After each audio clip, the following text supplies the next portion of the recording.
Late, but better late than never, am I right? Slightly late, but better late than never. It is a brand new day. Once again, we move ever closer to this film's release. And I tell you what, as each passing day goes, the hype for this movie, at least for me, just goes through the freaking stratosphere. Every single day that we get new, oh, that's sick. What a great bit of news. Oh, shit. I'll have to deal with that afterwards. Sorry. I've really. You can make a compilation the amount of times I've been on my phone while I'm streaming. It's just really good for no one. You know what? You know what? Let me just put that over there. But yeah, we move ever closer to a brand new day being released. And I tell you what, as each day passes, I cannot wait to get just involved in the hype and the feeling of this film. I tell you what, it's the most hyped I have been for a movie for a while. We got Lisa up on the chat. Yeah, well, I mean, the first half of the game was trash. I tell you what, who are we facing next? Right, who's the next opponent? Because that will determine, right? That will determine my POV on things. Oh, we're playing Mexico. Okay, so we got Mexico up next, and I tell you what, if we play like that we did in that first half again against Mexico, we're screwed. So. Yeah, it would be nice if we don't keep leaving it till the second half and just randomly showing up here or there. I'm good, Angie. How are you keeping? But we got the dub, Lisa. We got the dub. Are you excited for? Of course, I'm excited for Beyond the Spider-Verse. Has there been any news? Hang on. Has there been any news that has released on that? Because 2027. All right. Okay. So still got a bit of time. We're still a bit away off from the film's release. Hello there. I have got some new clips on my actual laptop. I just don't have them added into the thing. So for now, this will do. This will have to do. Hello there. That will have to do. We got Bless. Kevin, what's up? What's up, Jacob? And from now on, call me Maynard. Absolutely not.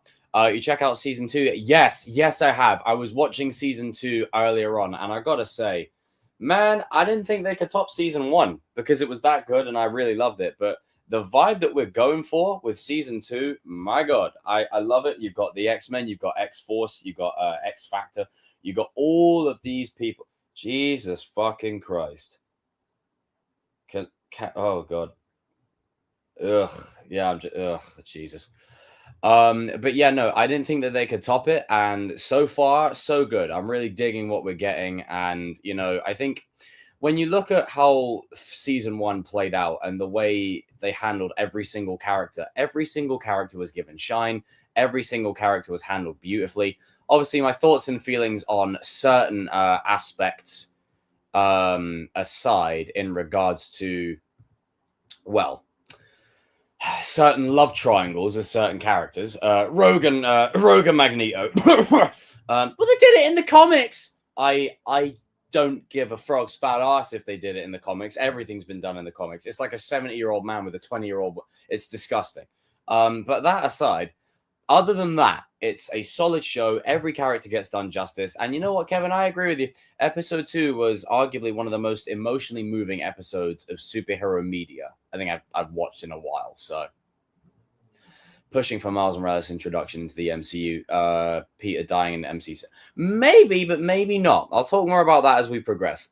Miguel O'Hara shouldn't blame Miles. It was, well, yeah, I mean, that was just, yeah.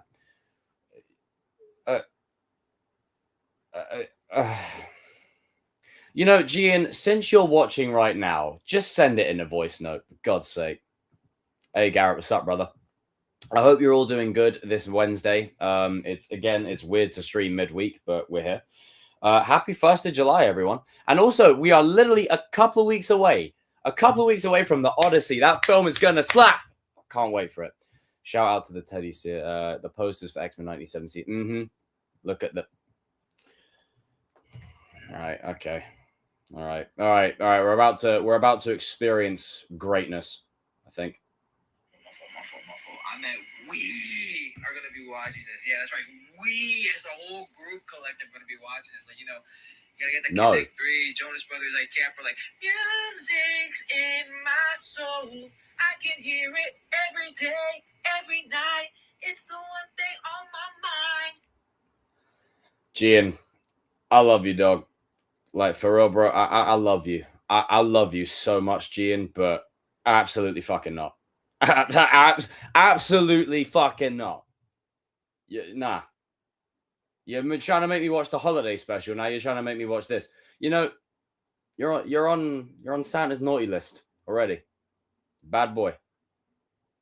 Okay. Well, I'm glad that that's sent. Right. Put that back down. You're Gian, you bad boy. Make sure you smash that like button, people. No, the Odyssey is going to be so fucking good. I can't wait to see it. Are you going to go do fireworks for July 4th? Well, given the fact that I'm in the UK, we don't really celebrate July 4th. But then again, if England draw USA and we win, then I'll be celebrating. Tom Mint, I think he's gunning for an award. Not the holiday special. Yeah, long story. Gene had a love triangle for Scott and Logan. Oh, I'm just tired of it. Going to watch the Odyssey on Saturday, July 18th. Oh, dude, it looks so fucking good. Oh, God, it's just, it's so refreshing to get in the cinema and see a film. Oh, but it's not accurate to the work. I don't care. I want to go and see a film and have some great time and spend money on overpriced sweets. Shit. Like, I tell you what, this year has been a good year for cinema. Disclosure Day was decent. I didn't really love it, but it was okay. I still need to go and see Obsession. I have just been working up the courage to actually go and see it because trauma. But whoo! But what the hell? People can finally shout about Tom only playing. Well, the thing is, he will be known predominantly for playing Spider-Man, but it's irrelevant. He's still going to be multifaceted and multi-talented. The dude is a jack of all trades. There's so many avenues that he can go down as a performer. Like, the dude's a freaking singer, he's a dancer, he's an actor. The man's a triple threat. Like, I don't think there's anything he can't do. July is the month of Tom Holland. Yes, it is. And I tell you what, I'm so happy for the three of them, especially John Bernthal, right? Let me tell you something.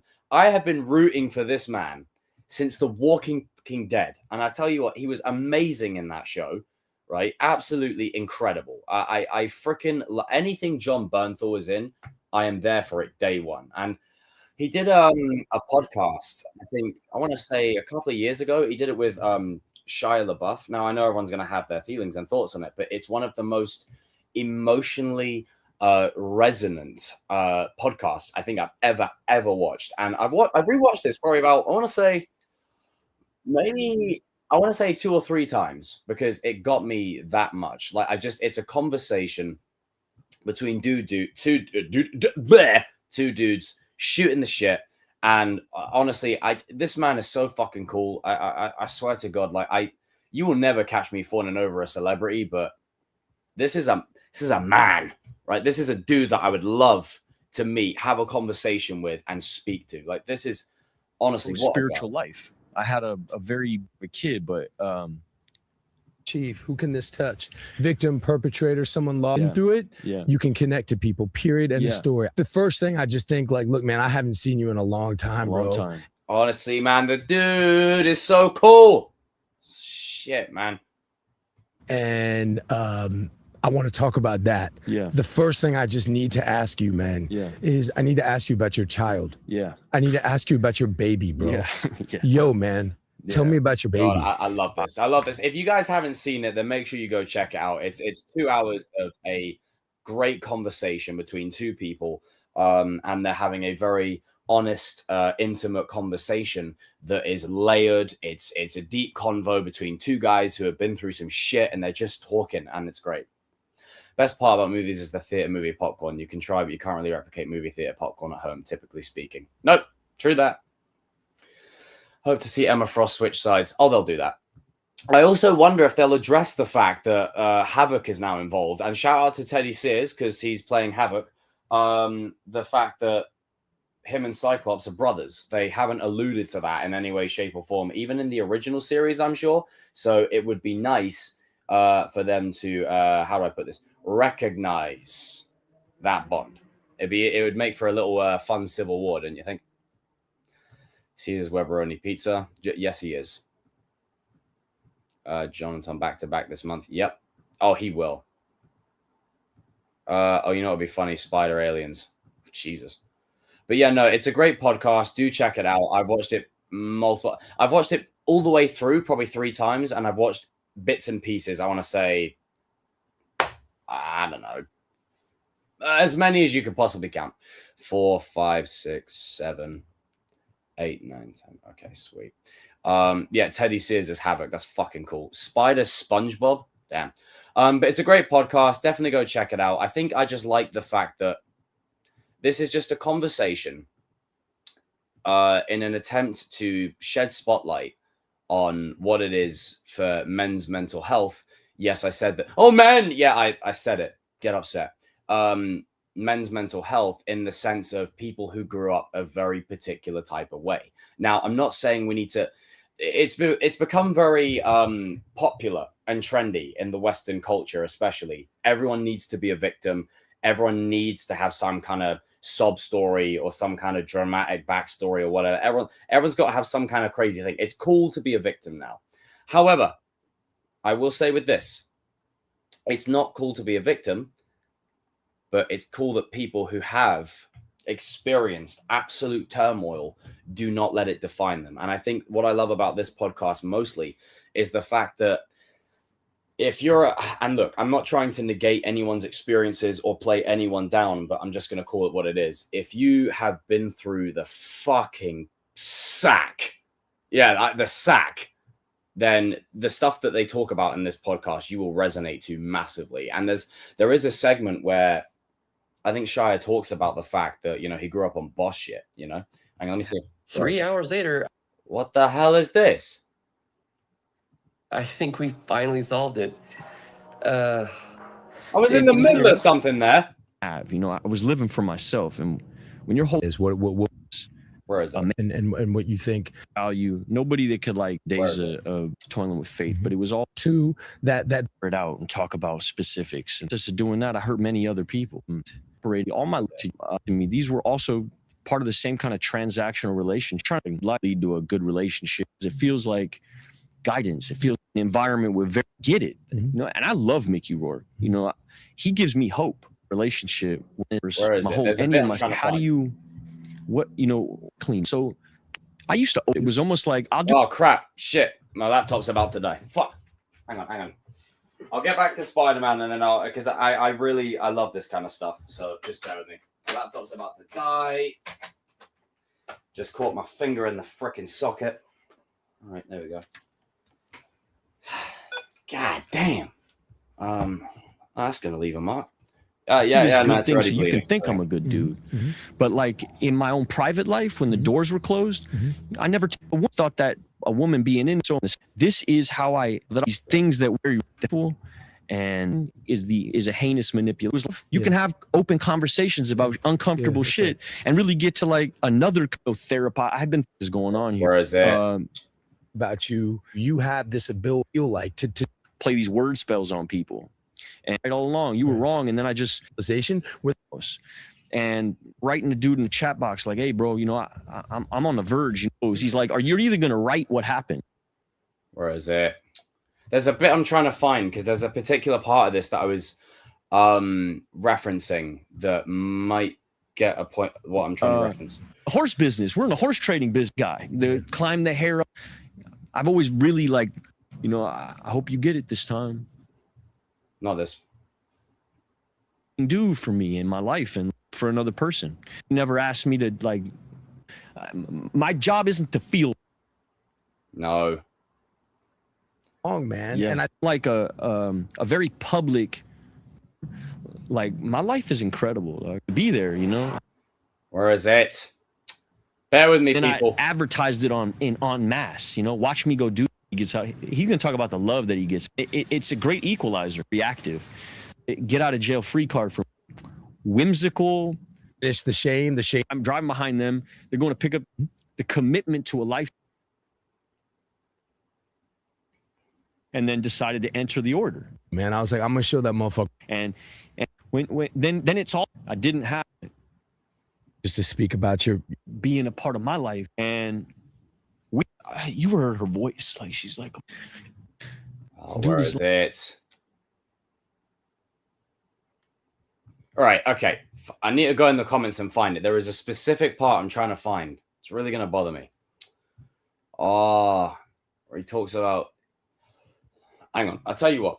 Let me see if I can find the specific part. Hang on. Where is it? Not that bit. Not that bit. Not that bit. Oh, I can't find it. You know, I'll just talk about it. But essentially, he talks about on a particular vibe that he grew up with, a particular clientele, and why it's like it's cool and trendy for a lot of guys to glorify being, how do I put it, on boss shit. There's no other way to describe it other than that. That's really the only way.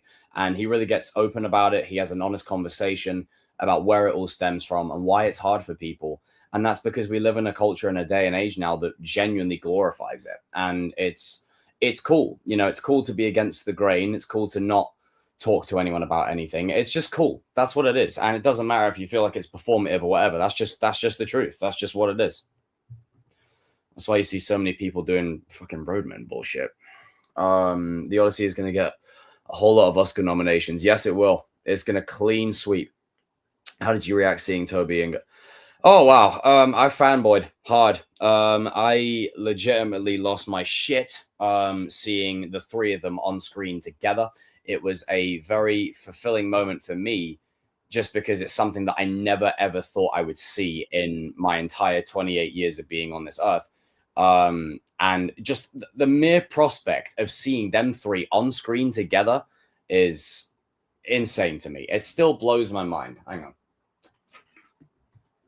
And I love how they compare like all of their stuff. You know, it's just great. Like, I think my one complaint with No Way Home is I wanted more conversations between the trio. I wanted more dialogue between them, a bit more comparison, a bit more like history, a bit more lore, just fun little comparisons that I think made the movie what it was, you know. And I've said it before. Do I think it's the best Spider-Man film? No. Do I think it's the best fan service Spider-Man film? One of. It's missing a few beats, but it's got it. It's freaking hell. Hang on. This, honestly, I still can't get over this. The fact that we had this happen in live action is incredible. He's like, on my back. About this. No, I don't. We're curious as to how your web, you know, it's just that we can't do that. Well, he says we can't do that, but going into Brand New Day, he's getting organic webbing, so it'll change. Do it like I don't know. Like, you never had a web block? Because I run out of webs all the time. And it's a hassle. Craziest villains that you guys have fought. Black goo once. Oh, no way. I want to fight an alien. I love that. This is why people wanted TASM 3 to happen. I want to fight an alien. Like, Andrew's the only one that hasn't gone toe-to-toe with an alien yet. I fucking love it. What about Spider SpongeBob? Yeah. Michael Rosenbaum's podcast is freaking amazing. I love watching that. I love the ones that he did with Stephen Amell once Arrow had ended. Man, I wish I met. Yeah, John Bernthal was just that fucking dude, man. I'm sorry. Any clips of Brand New Day? What, have there been new ones? No Way Home was an opening night. It was an unforgettable and unbelievable theater experience. Yes, it was. Tom getting organic webbing even better as he brings up Toby. Yep. It brings up Peter too. Now, ladies and gentlemen, I'm about to have a little review of the likes. Currently, there are nearly 13 people of you watching, 15 people, and we're sat at 10 likes. I want to see you smash the shit out of that button. I know that Andrew Garfield's Spider-Man is still heartbroken about Gwen. Yeah, shit. I mean, losing the girl you love will do that to you, especially when you're trying to catch her and then her head goes on the concrete. Yep. You poor soul. No, thanks. No, yeah, I appreciate that. I'm not saying I'm lame. I'm lame part because you are not. I'm lame. But I'm it's just saying, the like, self-talk. You're amazing. Just to take it in for a minute. Yeah. I still can't believe that this was an actual conversation. It still blows my mind. No Way Home is mid after the fan service wears off. Yeah, it's a very safe movie. It's a very standard run-of-the-mill plot. But as far as fan service goes, it's got it. It's just you remove the fan service and there's not as much there as what you think, but it is a fan service film. I think it's one of those. Hope you're doing good, Sunshine. The positive, it's just the self-talk thing. Yeah. I mean, I still can't get over it. Like the fact that we saw these three together in live action on screen, I still think we could have gone a bit further. We could have had maybe Harry Osborn coming back or something like that, or something. Like I think, you know, yeah, I'm very 50-50 with some stuff, you know. But we move, you know, we move. I think it is good for what it is. I just would have preferred more. You are amazing. Oh man, TASM 3. What a world. Could have happened. I had a web block. I had a web block. Yep. Shout out to a web block. We do love it. Peter 1, Peter 2, Peter 3. Oh man. Okay. Fuck yeah, dude. All right. But yeah, if you guys haven't, do check out that podcast with John Bernthal and Shia LaBeouf. It's one of my favorite podcasts I've probably ever watched. Let me have a look. Let me get the link for you, just so that way you guys can go watch it. I think it's great. Like, it's such a wholesome conversation. They cover a lot of stuff, and I think, you know, really, I don't know if you guys heard that, but Jesus Christ, like fucking hell. Right, there you go. I'll shove it into the chat. Definitely go and check it out and give it a watch. It's 2 hours, so it is a bit long, but it is a definite watch that is worthy. I would like to enjoy. Oh, hello. Hang on a minute.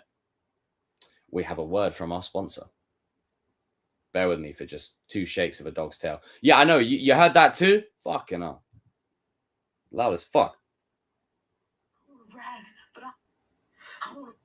I want to brag, but I was on the Avengers. The Avengers? That's great. Is that a band? Is that a band? What is that? No, it's Earth Mighty's Heroes. I was just hoping. Sorry. Oh, no, that I gotta get that clip up now. That because it's the. I'm sorry, it's brilliant. Because it's very much Bully Maguire coming out, and all you hear in the background is da da da da da na na na na na na. Where is it? Not that bit.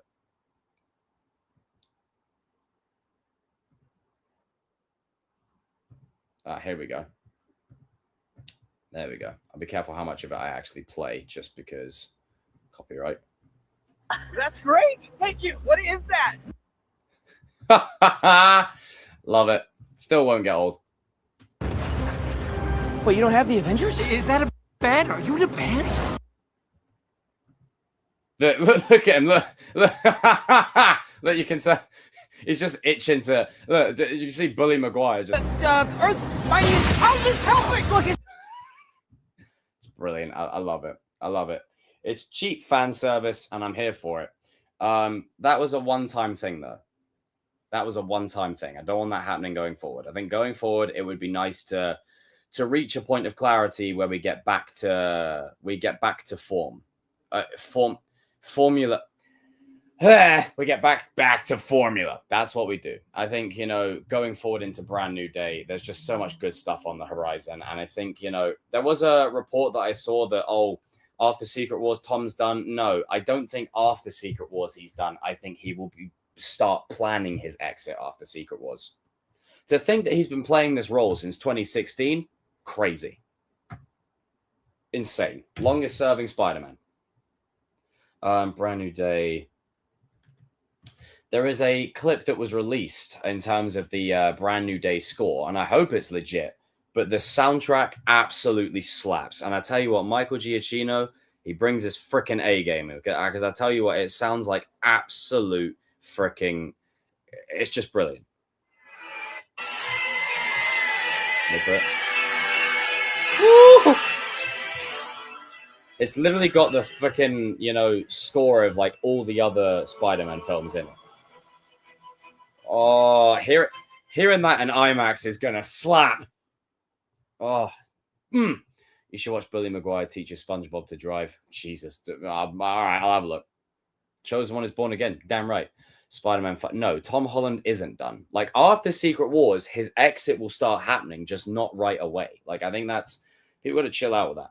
Right, all right, Bully Maguire, SpongeBob. This should be fun. I've never watched a Bully Maguire thing on air, I don't think.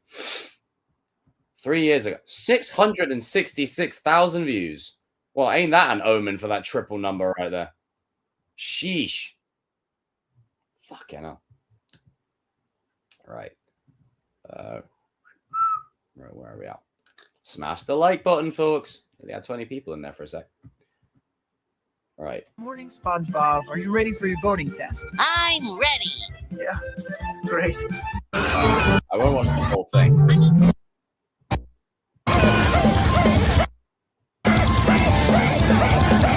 What the fuck? That's hilarious. Why is he in like a 16-bit? Ha! I won't read that out on there, but you know what you did.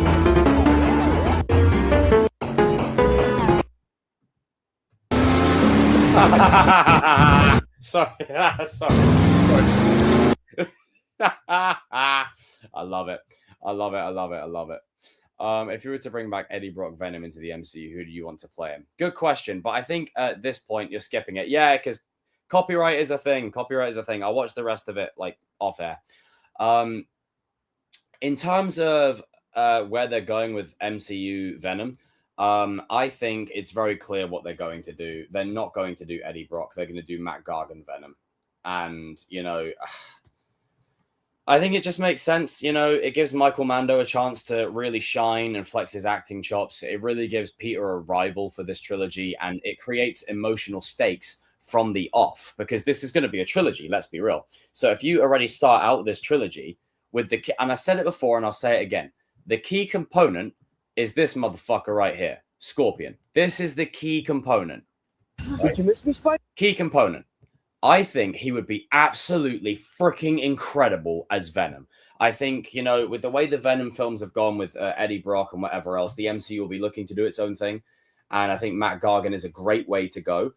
For me, I've always felt like Matt Gargan is the more superior Venom in the sense of he's the most brutal. Like, he's the most dangerous compared to...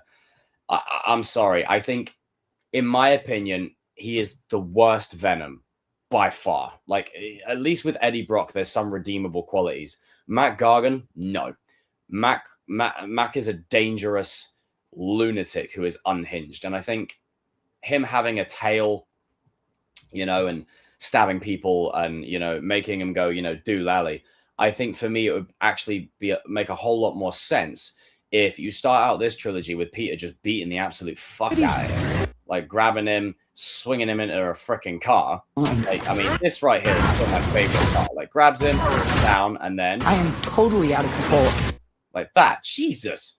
So it makes it personal between them from the off. And you know me, I like things to be personal. I like things having an emotional stakes. I like it having gravity. And I think going forward, this is the best opportunity you have to craft a Venom for this universe that fits perfectly.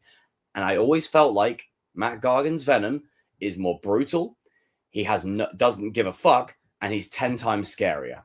And based upon the way the Venom movies went for Eddie Brock and shit like that, I want to see a Venom that is absolutely terrifying. But you'll scare the kids. I don't care. Scare the kids. Scare those kids. I don't care. There's more police sirens. What the fuck?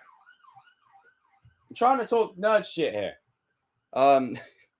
Yeah, do your job another night. But I really want them to go all in. Don't pull any punches. Matt Gargan as Venom would be brutal because he's already an out-and-out villain. He's already an arsehole. Eddie Brock has that somewhat redeeming quality. Matt Gargan does not. And there is only one... I don't know if you can hear it, but they're still going off. There is only one solution for him. He's got to go. He has to go. You can't have a world where Matt Gargan can live. You can't. If he gets the Venom suit, it's over. And I personally feel like after Secret Wars, that's the route they'll go. They'll go that route. I don't even think they'll waste their time with Eddie Brock just because of the way Sony handled the Venom universe and the Venom films and the infamous Spunk universe that is the biggest piece of... It's the biggest piece of dog shit ever. I can't stand the Venom universe. Everything about the Spunk universe just annoys me. From Kraven to Venom to... There's so much wrong with it. So much wrong with it. So much. Yo, dudes, I now know who I am. Ugh. Ugh. Ugh. This is Venom. Okay, this is Venom. The dude is a beast. Why are we doing this? Why? Just why? It's called the Morbid. Yeah, it's Morbin time. And no, I'm glad you brought that up because that really fucking pisses me off, right? Vulture at the end of Homecoming clearly establishes, okay, there's mutual respect between me and Peter. I'm not going to fuck with him. You stay in your lane, I do my thing. At the end of Morbin time, whatever it was, he's like, oh yeah, I'm putting together a crew to catch a spider. It's like, your character assassinating. You're assassinating his character. And that right there is the prime definition of why I've got a problem with that freaking universe. Ugh. I mean, the first Venom is all right. The second is watchable. The third I haven't even watched. The Venom: The Last Dance. You haven't earned that. That title pisses me off. You haven't earned the right to call the movie Venom: The Last Dance. No one is emotionally invested in it like that. It's so pretentious. It's like, just stop. Ugh, you got him dancing in the freaking nightclub with glow sticks around his neck. What the fuck, dude? See, the first Venom I gave a pass, right? I gave the first Venom a pass. And the reason I gave it a pass was because it meant we kept Spider-Man. And okay, first Venom, soundtrack's decent, movie's average-ish, but it's still somewhat good. After that, there is a nosedive that would give the Titanic a run for its money. Like, it honestly, what are we, some type of Sinister Six? It's just, oh God.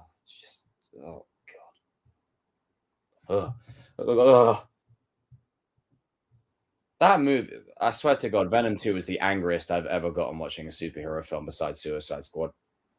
Suicide Squad was just a freaking MTV music video. Venom 2 pissed me off from start to finish. Like, you guys know me, Carnage is one of my favorite characters. So is Venom. It did them both dirty. And that's a shame because this transformation is freaking. Ooh! Now, see, this is some good shit. This is sick. This is cool.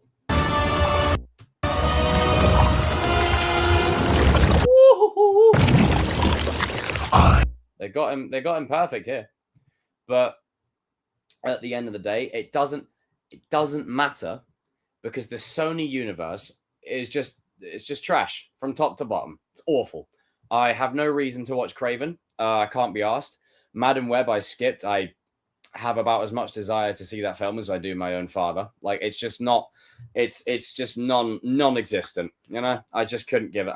I don't care. Couldn't give a shit. That second film, man. It's that second film. God. The second film really left a sour taste in my mouth. Not in a good way. Got the man standing in a freaking nightclub with a glow stick around his neck going, yo, I now know. Talk about character assassination. Jesus Christ. Now, this is a universe that I can get behind. The Stanmore universe? Fuck yeah. Allow me. There's another siren. Shut up. Jesus, man. All right. I've got too many freaking bandanas. Hang on. There you go. I got my Rocco bandana right here. If I was wearing all green, I'd be wearing this right now. Sequel? Also, we need to... Oh, yeah. I need to send you a message. I'll do it after the stream. In one night.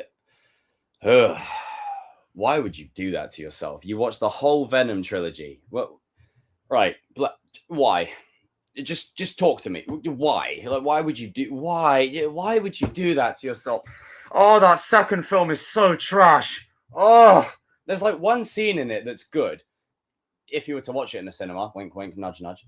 If you were to watch it in a cinema, it's when Carnage first appears, and then his right hand slams on the right side, left hand slams on the left side, and just the bass and the speakers and the surround and the scream, beautiful. Other than that, absolutely not. I recently watched Madam Web. Why? Just why? Stop watching it. My dad and boy, I felt bad for him. I complained the whole time. No, he's probably just sitting there crushing a beer and Sorry, that's kind of funny. People hated Venom in Spider-Man 3. Well, you know what? Look, that Venom isn't perfect either. That's the result of Sony going, you know what? You know what would be really ideal in this situation? Let's go and shoehorn the symbiote into Spider-Man 3 and fuck up Sam Raimi's vision entirely. Let's do that. A prime example of the frickin', suits getting involved, going, no, actually, we've got to put this thing in there. And somehow, some way, Sam Raimi somewhat made it work. Somewhat. Despite, the obvious issues with the third film, Bully Maguire. Bully Maguire is the definition of something I never asked for, but I wouldn't give back. But compared to where we ended up in terms of the Spunk universe, I'd say not too bad. I did it for Halloween. Oh, Jesus. Well, you actually watched it at the perfect time. Christ. I tell you what. You know what you should have done? You should have watched that in Halloween Ends right after the other. And I've said it before, and I'll say it again. That movie, right? Halloween Ends and Venom 2, they're just two films that really boil my piss. I could rant on those two films for hours. And not in a good way. Venom 2 trailers made Jacob think Venom 2 was going to be... Because the plot was right fucking there. It was right there. It was laid up perfectly on a silver platter. It was right fucking there. All they had to do for Venom 2, and I've said this before, and I'm going to say it again. All you had to do, kill Anne off. Get her out of the movie. Kill her off. I'm not a psycho, but it adds emotional gravity to the story when, oh, I can't be with you because I'm with the symbiote dude, but you're the girl I love. Oh, shit, you're dead. And there's 50 million symbiotes. There's Carnage, there's Riot, there's whoever. The dynamic between Carnage and Venom is among my favorite in the comics. It's honestly one of the best because it's personal. If you have Carnage kill off Eddie Brock's the love of his life, you've made it personal between those two symbiotes. So no matter what person comes along the way, it's always personal between those two. You have Venom and Eddie have a spat, they separate, and then you go into Peter's universe, someone who's just lost Aunt May, he's lost his friends, his girlfriend, he's lost everyone. The symbiote would be primed to go, hey, ooh, fear, insecurity, anxiety, ooh, rage. Perfect timing. You had such a great layup that was right there and you fumbled. You decided to go, no, here's what you did. This was the foundation, right? This was the layup. And they said, we don't want any of this. Bye. We're going to go and do this now. And now we're here. So now the symbiote is going to have to be shoehorned in either Brand New Day or Secret Wars, and we're just going to have to accept it. Fucking Sony, man. Oh, sorry. It just I felt like I got it out of my system 2 years ago. Apparently not. Oh, Jesus Christ. And then they did the same BS for TASM 2. Here, you can't just have one villain. You just throw the Sinister Six in there while we're at it. Sheesh. Crushing a beer just to get through the movie himself. You know what? I'll freaking drink to that. There. I'll raise a toast to him on his behalf. What a legend. That was a lot of water. Christ. That was a lot. Ugh. Refill. Oh, man. When you look at the... Jesus. Sound like a Jim Henson character. Gosh, Mickey. Sorry. Oh, God. I was watching a Goofy edit earlier on. Dude's funny. I've got water all over me now. This is why. All right, let me get that link into the chat to the boys. Let's fuck around. Let's cause some chaos. I'm in the mood for a rant. Like I'm in the mood for a rant. Anything Sony related. We have had enough of DC and James Gunn. Like I want to rant some more in this shit. No, no. Gee, and I got worried. I thought you sent me the same thing again. I'm not watching that. No. Trailers are an art form in and of themselves. However, they lie to the audiences. You can have an amazing trailer and a freaking shit film like that. Then again, I will extend a caveat to that. I do not believe for 1 second that the Odyssey will be bad. I think the Odyssey is coming for every award this year. I tell you what, I'm watching that shit in IMAX. Can't wait. Oh. Tell you what, man, Robert Pattinson, man, I'm so happy for that guy. I tell you what, to go like let's put some respect on Robert Pattinson briefly. To go from a sparkly star-eyed, pale-looking Casper the Friendly Ghost-looking, you know, flowing red hair, whatever the fuck he was, in that one scene was like, I can't live without you, and he starts laughing off camera. To go from that to where he is now. Generational glow up. I'm very happy for him. And I think we're just witnessing the peak of where Robert Pattinson is about to go. Yep. I mean, this is a prime example. This is a prime example right here. I just can't deal. I can't deal. Oh, 13 likes, people. Come on, let's get to 15. 2 away. Let's go. Fuck Venom 2. Kevin, talk to me. I'm in the rant mode today. Like, Jesus. That's sick. That is sick. Is that the PS4 one? Yeah. Dude, Cole, how are you today? I've been better. Oh, what is it? Pop culture related or yeah, elsewhere? Pop culture related. I need a win. Like, I was so like when I watched 97, that brightened my whole week up. It was so good. Oh, they never miss with that show. I need some good pop culture shit right now. Okay, I have been taking L's for the past 2 months. I need some good. Oh man, I mean, shout out to the Sony universe because that went so well, didn't it? Christ. Like, I know it's technically dead and buried, but no, you set a precedent, right? And we've talked about this before, and I'm going to mention it. You cannot wash the taste out of your mouth of the last thing you experienced. Yes, that sounded exactly like I intended it to. So yeah, you sip on that water. So, so the last taste of Venom that people have is the Tom Hardy trilogy. The last taste of it's Morbin time, aka Morbius. The last taste of Craven the whatever the fuck. Don't you know why they called me the Rhino? Someone got paid to write that line, by the way. Don't you want to know why they call me the Rhino? It's just what are we doing? Like, come and get your man. Them like quote unquote setting up the chameleon at the end of that movie, only for it to go nowhere. Hey, we're putting together a crew. Like, I don't care if you're putting together a crew. It's trash. Because I guess they didn't learn their lesson from the last time they tried to make a shared universe nobody asked for when they decided. Instead of focusing on making a good Spider-Man movie, let's make Tarzan 2 the Kickstarter for a shared universe nobody asked for. That like we're gonna put Black Cat in the movie and give her a spin-off with Silver Sable for some reason. We're gonna get an Ant-Man movie. You remember when they tried to get an Ant-Man movie made? Primarily because Andrew Garfield deserves so much better. Mm-hmm.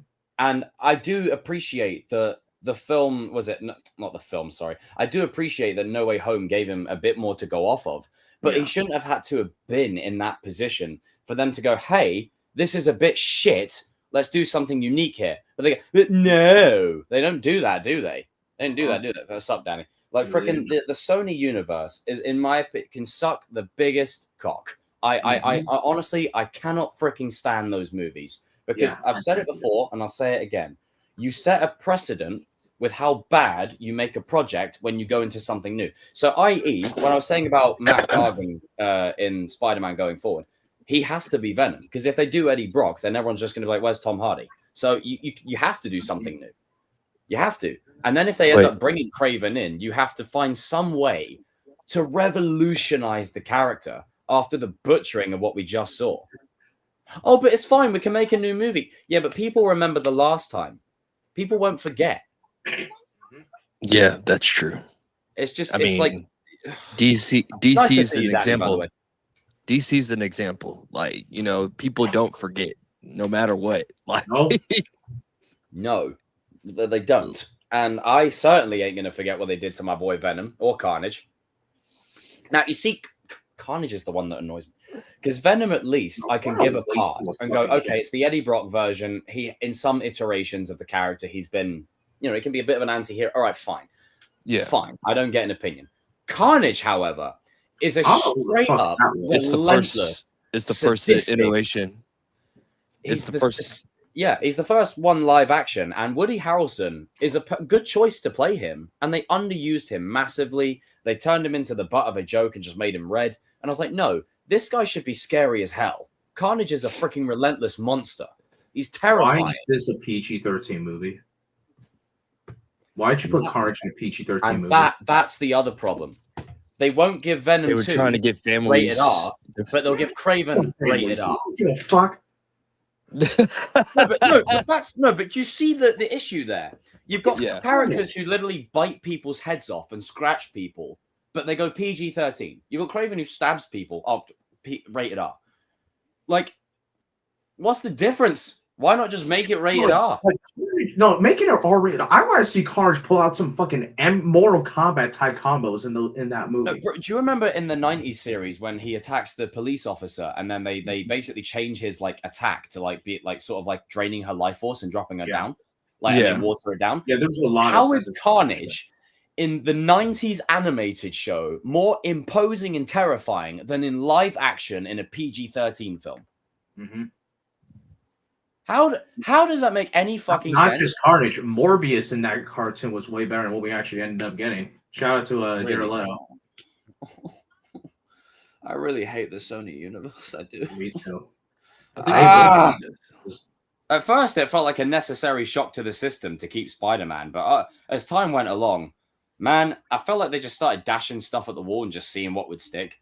And they settled on what they settled on, and I'm just not people making these movies like fucking Madam Web, Craven. What are we doing? No, people make movies like that. They probably have some like weird like self-hate kink that they're into, and deciding to make it everybody like who's greenlighting these projects? I mean, I know who, but like why? Oops, man's got a point. That was a little loud. Like, what are we doing? Like, why does Madam Web need a whole movie explaining her backstory? Who gives a fuck about Madam Web? Oh man, I mean, yeah. Well, who gives a fuck? Am I right? I mean, a whole movie. Yeah, you're right. Whole movie. You don't need a whole movie explaining her backstory. The fucking 90s cartoon explained her backstory in like 5 minutes. Let me say this. I think Sony actually started to. Sony started to actually listen to the fans on the Spider-Man Spunk universe thing because you want to know why? You got Spider-Man Noir. I mean, yeah, is that any good? It became a TV show. Let's talk about something positive. Is that any good? It's actually pretty good. I watched all the episodes. Yeah, it's pretty good. It's worth the watch or whatever. Unfortunately, the place that I watched it or allegedly watched it, I couldn't watch it in black and white. But like, if you have a chance to find it on Amazon Prime, watch it in black and white. I like how you caught yourself there. Nice. No, but like Spider-Man Noir is actually is a good. I think it's a pretty good watch. Like yeah, I've heard Nicolas Cage is really good in it. Yeah, he actually is. And what I recommend that Sony start doing, like since you pretty much own all the Spider-Man characters, how about you just do TV shows? Like it's just more easier, and like you don't have to break the bank, and like you don't have to keep on doing these villain movies that no one cares about or whatever, like or like if I see another villain origin story, I'm gonna freak. Or like if you want guys, we've got another villain origin story coming. If you want to put Craven inside a Spider-Man story, you could put him like in like the in a Ben Reilly or like a 20 or a 2099 Spider-Man series. Like you can make these things work. Like you don't not everything. Just save the big screen for Peter Parker and Miles. And then do the animation stuff for Miles or whatever, because that's where like Miles makes the most money or whatever.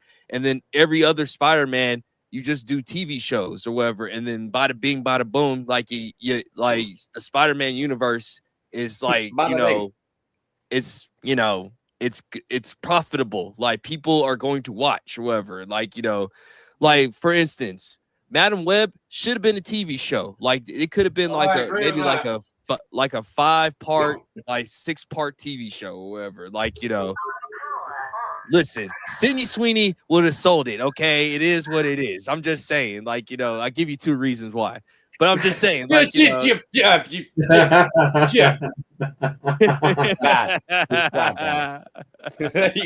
You know what? Let me play the clip 1 second. Just to hang on. It's just good business. I'll leave it at that. Yeah, I'm just saying, you know. I know. She brings boys to the yard. She brings boys to the yard. Just saying, like, just saying. Danny.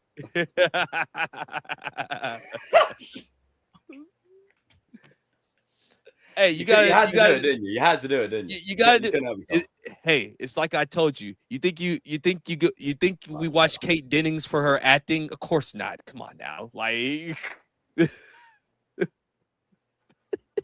I have no comment at this time. Oh, please. I have you guys no are being comment so modest. You guys are being so modest. Oh my goodness. Stop it. Like, you know, it is what it is. But no, it is what it is.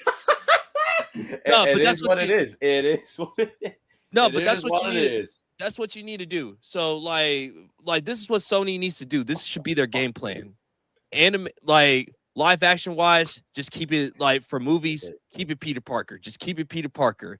Animation wise, keep it Miles Morales.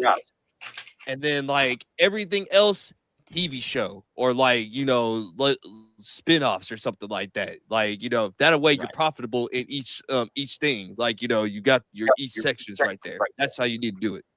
Well, I mean, that's that will help much better. That will help in the long run, ultimately, when they try and branch out to other things. And I think if they rely on what they've built with the Spider-Verse and they keep branching out with that with Spider-Man Noir or like, you know, Miguel O'Hara or Ben Reilly, stuff like that, that's fine, because the likelihood that they're involved in the MCU, unless it's a multiverse film, is very minimal. So it allows them to explore that route, have their cake and eat it too, explore some stuff without fucking up Marvel's plans, and also stop ruining characters. Yeah. Mm-hmm. I mean, if they ruin one more villain, I swear to God, I'm gonna fucking come up there. I know, wasn't there like supposed to be a Silk series, and then they just straight up they canceled it? That shit. Oh my I mean, like he's going through it. It's like I said, like you know, Kevin, you like or like the Silk series, like that could be an animation. That shit's not happening. That's not gonna happen. But you know, no, they laid off their entire writing staff. That tells me everything I need to know. Okay, so is that it was that bad? Well, yeah, they laid off all their female writers and hired a bunch of male writers to write a prominent female character. So I do not trust it. The last time they had a male writer write Silk, they turned her into basically fan service and not the good kind. I mean, where they had like 3 pages of her and Peter just making out on the ceiling. Yeah, that's great character development right there. I mean, you gotta know what your demographics for. Like you know, Kevin. Oh, for God's sake! You know, Kevin. I gotta say, bro, you poor soul. You ultimate. You have been going through it lately, haven't you? Yeah. Kevin, if you right, hang on. How many? Actually, let's do it. Hang on. I just want to see if there's a tier list. Hang on. Spunk movies, Sony. Is there a tier list? Oh no, we're doing another tier list. Oh god. Oh no, there isn't one. All right, how many Sony Universe movies are there? Give me 1 second. Let's see. There's those 3 Venom movies: Madam Web, Morbius, and Kraven.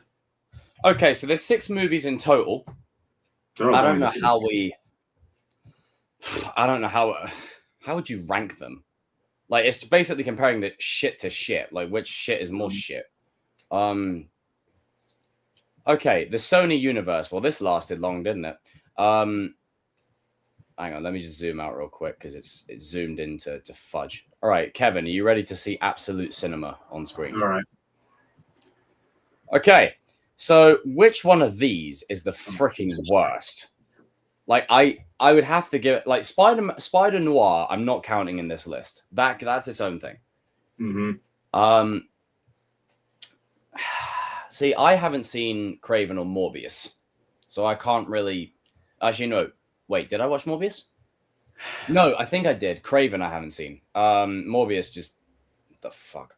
I'm gonna say Madam Web, bottom. Mm-hmm. Venom 3. Venom 2 because it This is a trash universe right here. Yeah, I know. Except for Spider-Man Noir. Yeah, I'm not counting. That's on its own turf. So Madam Web, Venom 3, Venom 2, Morbius, Craven, and Venom.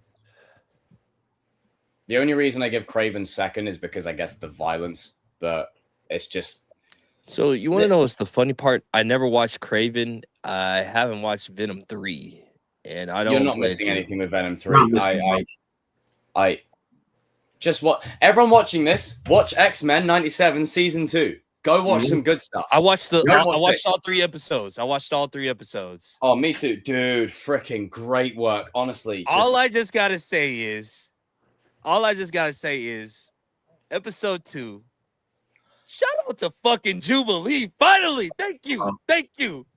This is how I felt when Cyclops got a shot. It's nice, isn't it, when characters get their payoff? No. You don't understand, bro. Yes, yes, I certainly do. No. Cyclops at least gets shine every once in a while. Jubilee? When?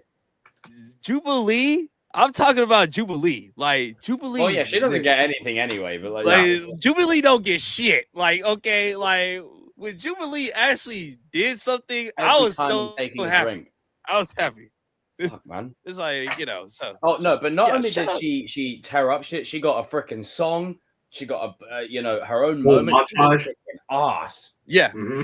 I said, it's about fucking time. Give her some shit. Listen, like all the adults finally got something. It was her time. Like, this is the first time I seen her in any iteration where she actually got to do some shit. Okay. Mm-hmm. And I was happy. I was like, that's. Hey, she was tearing it up.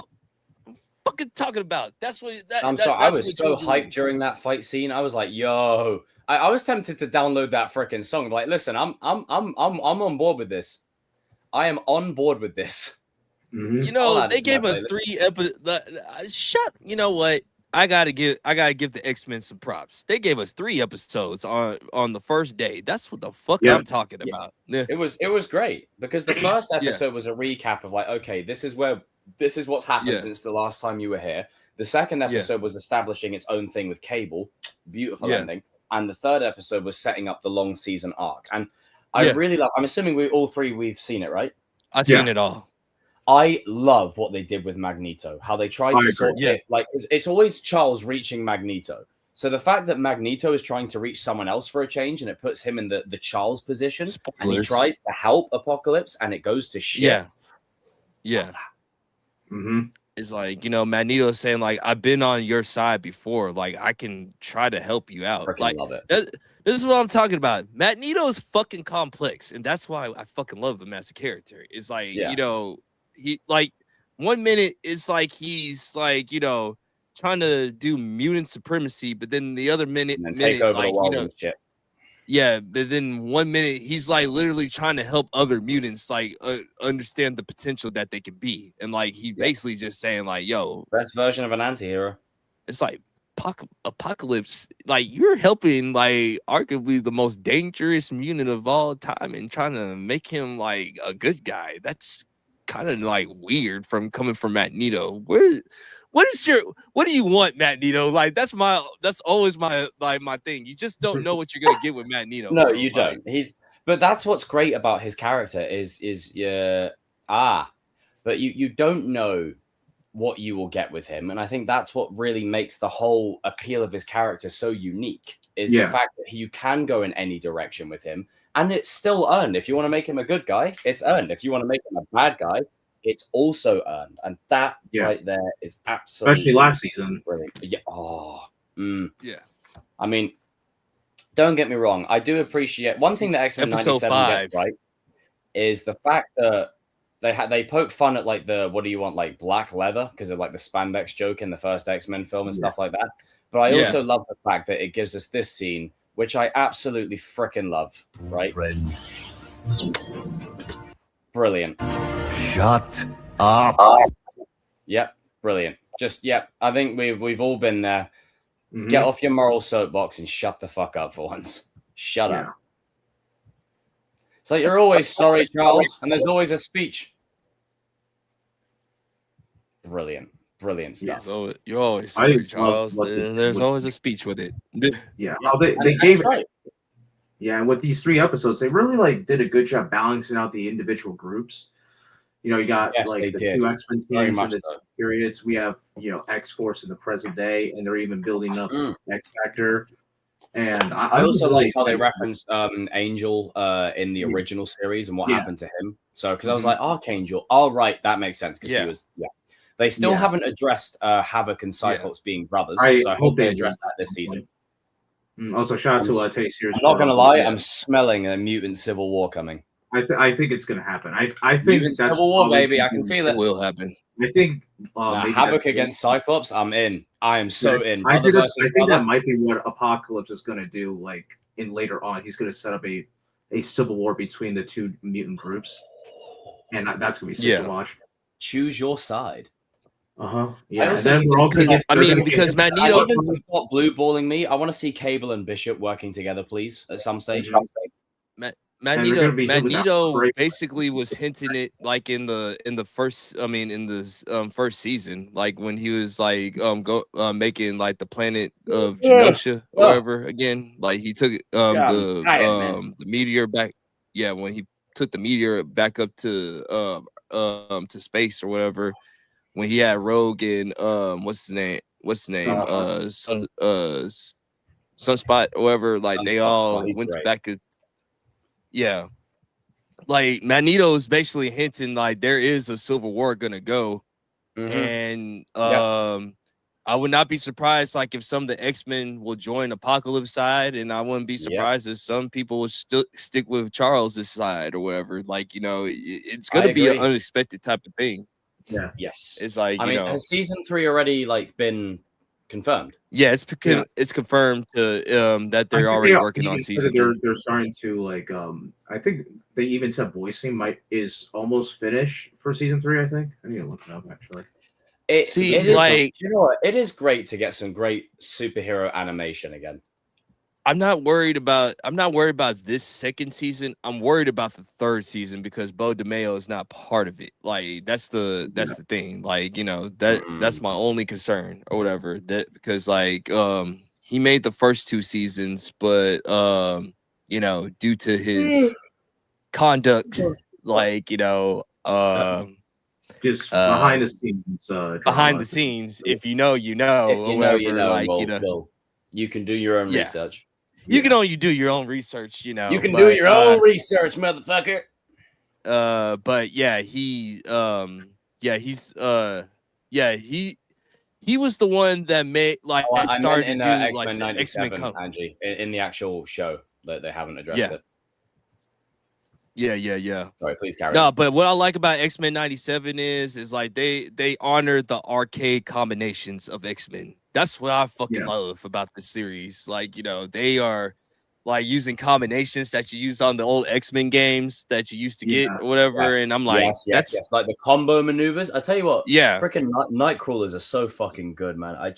They do such a good job at, and this is the thing. This is what I have wanted from X-Men in live action for years. Just characters getting their shine, recognizing that the X-Men are absolutely dumb powerful. Yeah. Like, it's like, I hate to bring it back to Batman versus Superman, but they are Superman in this equation. Like, stay down. If I wanted it, you'd be dead already. If they went to war against the Avengers and anyone else, it's over. The X-Men would win. Like, it's game over. Like, it's over. Yeah. Against any squad you put up with, even Justice League. The only people in Justice League who could stand a shot is Superman. And if you take him out of it, like... It's like... They time travel. Yeah, I was gonna say like the Justice League and X-Men will be a difficult battle because like it's all about Avengers versus Justice what's League. on I want to the see Justice League versus X-Men. That's a fight. That that's not an easy fight for either one of them because like it's One like can time travel. like you got your problem. The major problem is going to be Rogue. Oh, do you know what would be sick is if you had a moment where you've got, let's say, Bishop and Cable going back in time and Flash is going back to stop them. Like that's I'll tell you what. Hey, someone make that comic and make that a thing. I just made you money. So that's what I'm saying. It's like if you just put it's the scenario type of thing of where are we at, what universe we in, like who's the which seven Justice League members are we using, like which X-Men are we using, like it all depends. I think you would need at least maybe 15 of each, just because I think it's like there's so many characters. I think you would need to have an expansive roster. Yeah. But I think no more than 15 max. It's like because I was gonna say just put the big seven versus the seven X-Men, that you could probably literally pick. But like I was gonna say, it's like the two factors that's gonna be a problem why the X-Men might have a little bit of the edge is Jean. It's Jean. It's if she embraces Phoenix Force, it's over. Yeah, I was gonna say it's the Jean problem, it's the Rogue problem, and it's the Wolverine problem. Like those are your three, because like one can't die technically, however, and then you got Jean that can like literally fuck up your mind and shit. But then you also got and then you got Rogue that can take your powers, or whatever. Whereas with Martian, you got Martian Manhunter on the other side. Lady Hawk, it's a brand new day. What's up? Shout out to Down Under. Someone's actually done a lineup. Let's have a little look. So okay, we've got Phoenix versus Superman. All right, that's one of them. Storm versus Wonder Woman. Quicksilver versus Flash, of course. Iceman versus Aquaman. Archangel versus Hawkman. Wolverine versus Batman. Cyclops versus the Ray. Gambit versus Green Arrow, Psylocke versus Black Canary, Cable versus Green Lantern, Rogue versus Supergirl would be a good one, Bishop versus Martian Manhunter, and X-23 versus Robin, Tim Drake, or Dick Grayson. Okay, let's go with the first one. Superman versus Jean Grey. This is going to really depend on who's writing it. Because the Phoenix is a cheat code. Like, let's not get it twisted. This is a cheat code, but the thing is, Superman has no limits. Isn't the Phoenix technically solar energy too? Technically, but wouldn't like the fire just give like Superman more like just one I think like the thing is you got to keep in mind she can disintegrate people just by looking at them, but that's contingent on Superman not putting his fist through her heart at the speed of light. That's what I'm saying. So I think my thing is this. I'll say this: 6 out of 10 times, I think Superman wins. 6 out of 10. Yeah, I think it's the no limits thing that I keep on like looking at. It's Superman's just the biggest cheat code in all of superhero. It also depends on what version of these characters we're comparing to. That is true. That's what I'm saying. It's like is this Silver Age Superman? Is this Rebirth? New 52? If we put in all of it together, then I still think Superman edges it out because he's a damn near fucking god and everything. Yeah, especially if you use like New 52 Superman, who has the solar flare, which is like one of his strongest abilities. It's like, and then and then also you got to factor that like with the if the Phoenix being hotter than the sun, like some plot. Fucking like Superman, it'll give him like a burst of energy, and then it's like, shit, baby, that's what I'm talking about. More fun a game until Superman becomes a Superman Prime 1 million. I'm gonna say Superman wins, but wins barely. What's the next one? It's a 6 out of 10 fight. 6 out of 10. What's the next fight? We've got Wonder Woman versus Storm. If it's base Wonder Woman, and Storm is easily winning that fight. If it's Wonder Woman with her limiters off, then I could see her putting up an actual fight. Both of them are goddesses and Because the everything. thing is, those bracelets aren't actually bracelets; those are power limiters. I think this one. I know this is going to sound quite obvious, but this one specifically is dependent on who gets the first hit. I think if Storm hits her first, it's over. If Wonder Woman manages to knock her down onto the ground, then because you gotta remember, Wonder Woman has a little bit of an edge on Storm with the hand-to-hand combat thing. Because see what the people are saying. That one's a difficult one. I don't know. I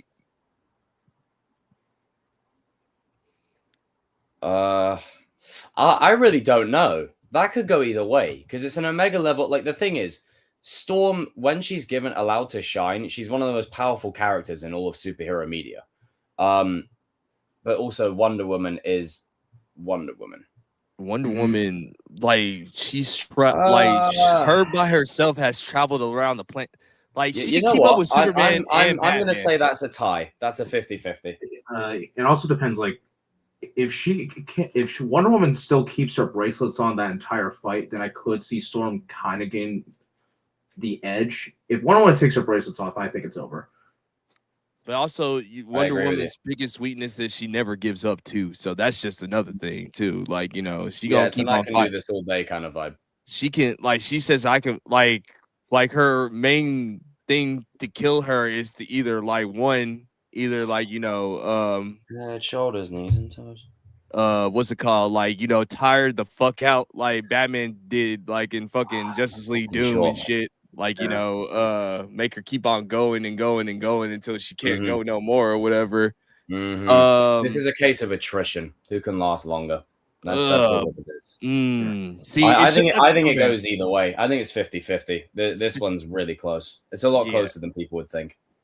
I think that the problem is we haven't really seen Storm get her chance to actually shine in a lot of media when she's isn't there in some iterations Storm can literally control even the mist in your mouth too or something like that. I think so. Yeah, that's a cheat code. Great, you can literally take your breath away.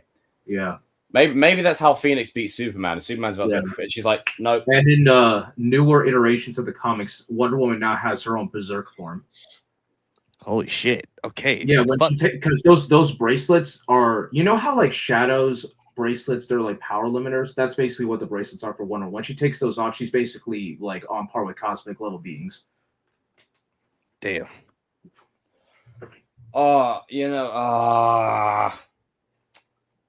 Gonna have to pick one. Fuck. I think Storm can edge it out just a tad bit. I think I'm gonna give it to Storm. I think Wonder just Woman a little bit. 4 out of 10. That one time that Wonder Woman loses, it's because Storm literally, I don't know, fucking rains hell down upon her from the sky and shit and blasts her with lightning and fucking fries her brain. Stuff like that. If Storm, I'm looking at the hand-to-hand combat with Wonder Woman, Storm is getting fucked up or whatever. But if it's on the ground and it's hand to hand, she's getting clapped. But if she gets a minute in that air and she's airborne, I think with the first one and with this one, it also depends what version of these characters are we comparing to. Yeah, because it's so general. What's the third battle? Oh no, this one! I love Quicksilver to pieces. Flash is whooping his ass. I love Quicksilver. Flash is fucking him up. No, I'm sorry. The only version of Flash that Quicksilver would realistically stand a chance against is that old ass man Jay Garrick. Okay, that's the only one that he can. I love Quicksilver, but Flash is Barry is whooping his ass. Wally is most definitely whooping his ass since he's the fastest being in all of Flash is going to take his head off. Miracles. Quicksilver absolutely for cooking insane. Everybody else don't know. Yeah, Flash. The Speed Force alone is fucking him up. No, Wally West fuck him up. Dead. I'm giving it to Flash. On to the next one. Okay, now this. Right, Iceman versus Aquaman.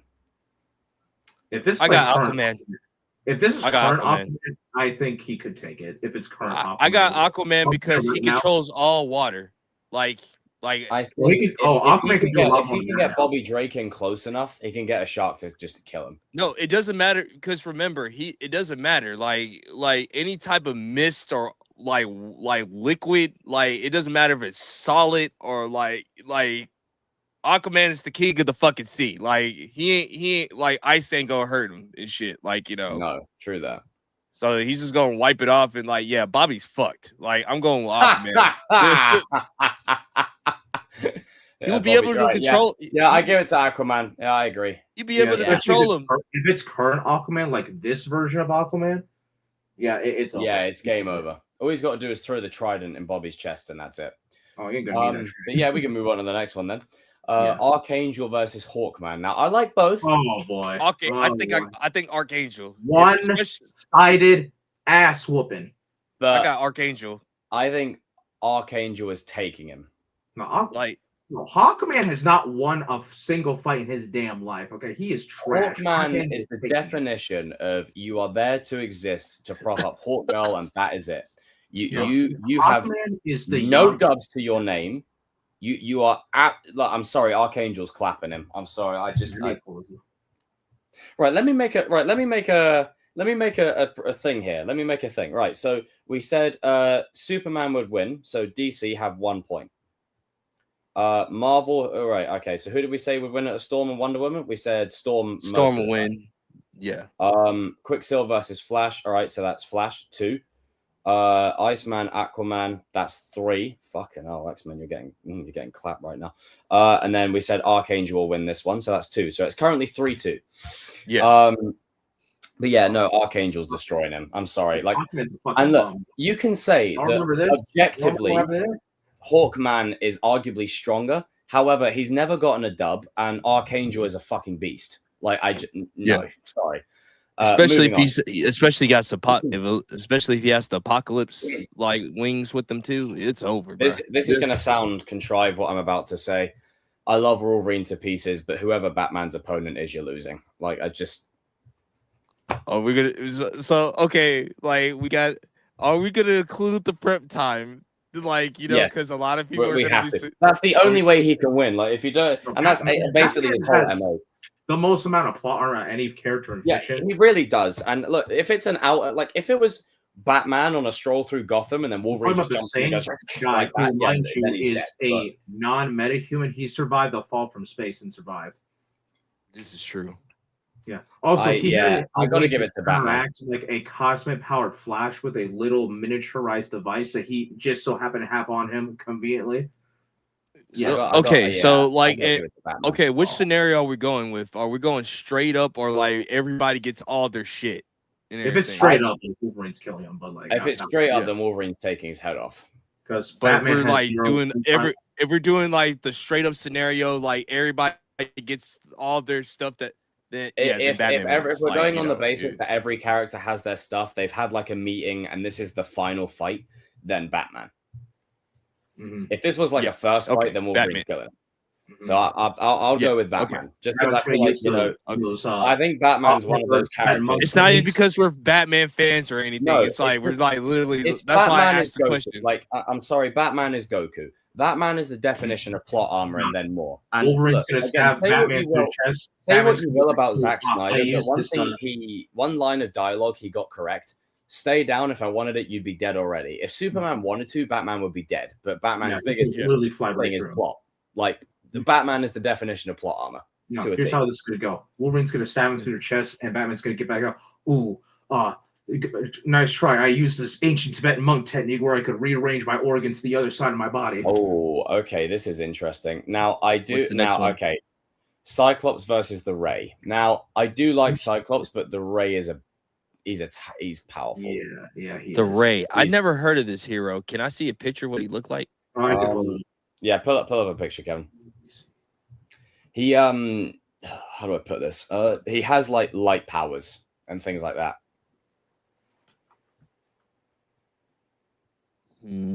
Light-based powers. He's pretty. He's not like uber strong, but if Cyclops could fly, basically. Mm-hmm. Oh, okay. So he's one like. Like so I don't know about this one. He's pretty tough. if it's like neither characters have any amps, I think the Ray takes it. Because like even Cyclops at his strongest, I just like I think with his you guys know me. I love Cyclops to pieces, but if we're talking an out and out fight, I think against the Ray. Yeah, Ray. Also, the Ray is just too fast for him. Like he would be able. Yeah, he's too quick. Like he's overpowered as fuck. Also, I think because the thing is, like, even when Cyclops does his full octave blast, there's been times where like people just ate all his octave blasts. I think that octave blast would just make the Ray stronger. Yeah, I think for a character like the Ray, it would amplify his powers. Okay, all right. Next up, and again, you know me, I'm a big Cyclops guy, so. Gambit versus Green Arrow. Okay, this is very dependent on the one we're talking about. I got Gambit. But as much as I do love the Green Arrow in any form, any Gambit's version, winning. Gambit is an Omega level mutant waiting to happen. He can use anything as a weapon. He'll use his arrows as a weapon. The Green Arrow's whole prerogative is projectiles. If Gambit catches your arrow, sends it back at you, you're dead. So. Yeah, this is. I'm going with Gambit. The only version of Green Arrow that I could see someone standing a chance is Arrowverse Green Arrow because he's basically that's Batman. Mm-hmm. Yeah. So yeah, we're all in agreement. Gambit. Yeah. Mm-hmm. There you go. Yeah. You know how long I've been waiting for this. Ooh, I'm about to make a name for myself here. You just make sure that people know that next one. That next one. What's the next one? Aquaman has entered the studio. Oh, hi Paris. Let's add him in. Okay, so the next one is Psylocke versus Black Canary. I gotta give it to Psylocke. I got Psylocke. She got the mind power. She got the. I do think Black Canary will win 4 out of 10, but I think Psylocke just edges it just a little bit. The mind control, the mind powers, man. Like that's what gives her the edge, or whatever. I think Psylocke takes this one. She's good in weaponry. She's good in hand-to-hand combat, and then on top of that, like she can make her own weapons with her own energy. And then on top of that, she can like read your mind too. So oh my god, I can move my jaw again. Oh, I can move my jaw. There you go, got it fixed. Okay, right. So yeah, I'm giving it to Psylocke. I think she edges it just slightly, just a little bit. I think it depends on. If Psylocke has a good enough distance, I think she can take Black Canary. Because if the Canary Cry is in play, that could. That's all she needs. Because like that Canary Cry, because Black Canary's strongest feat is that she leveled an entire city with one Canary Cry. Fucking hell. Okay. Also, Black Canary, like she can fight. Like Black Canary is able to keep up with Wonder Woman in terms of hand-to-hand combat. Oh. Yeah. But wouldn't Psylocke have a little bit of the edge because of the mind? Like she's a telepath. True, but Black Canary has resisted telepathy. I think if we're going based upon the matchups that we have here, I think all right. So Gambit beats Green Arrow. I think that throws Canary off. Mm-hmm.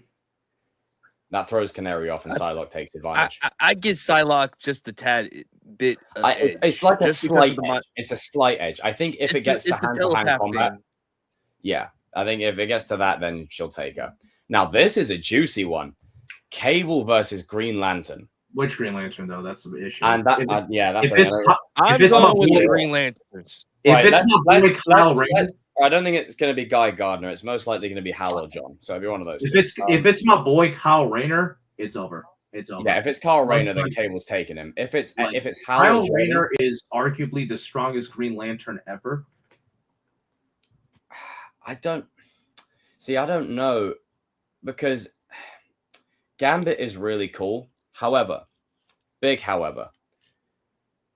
is Green Lantern, a protector of the freaking sector. The Green Lanterns can make up anything that they want. Like that's the thing. Like I'm giving this one to GL.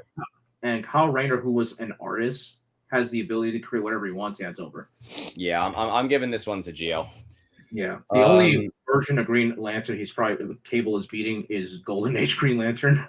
Oh, this should be a great one for Kevin to introduce us to. Evan, Kevin, Evan. Oh my God, don't know why I called you Evan there. Kevin, please. What's the next matchup? Where's the Supergirl? If it's New 52 Supergirl, the one that was willing to kill Red Hood when she first saw him, I could see it being a one hit KO because that version of Supergirl gave no fucks. I got Rogue, just because she could take the power. She just needs one touch and it's over. She got everything. And that's the thing. There's so many versions that have done Rogue so dirty. She's powerful as shit. But she does need to get in contact with Supergirl. That's the thing. I think as much as Supergirl, I got Rogue. The only reason why I'd give it to Rogue is I think Supergirl would underestimate Rogue.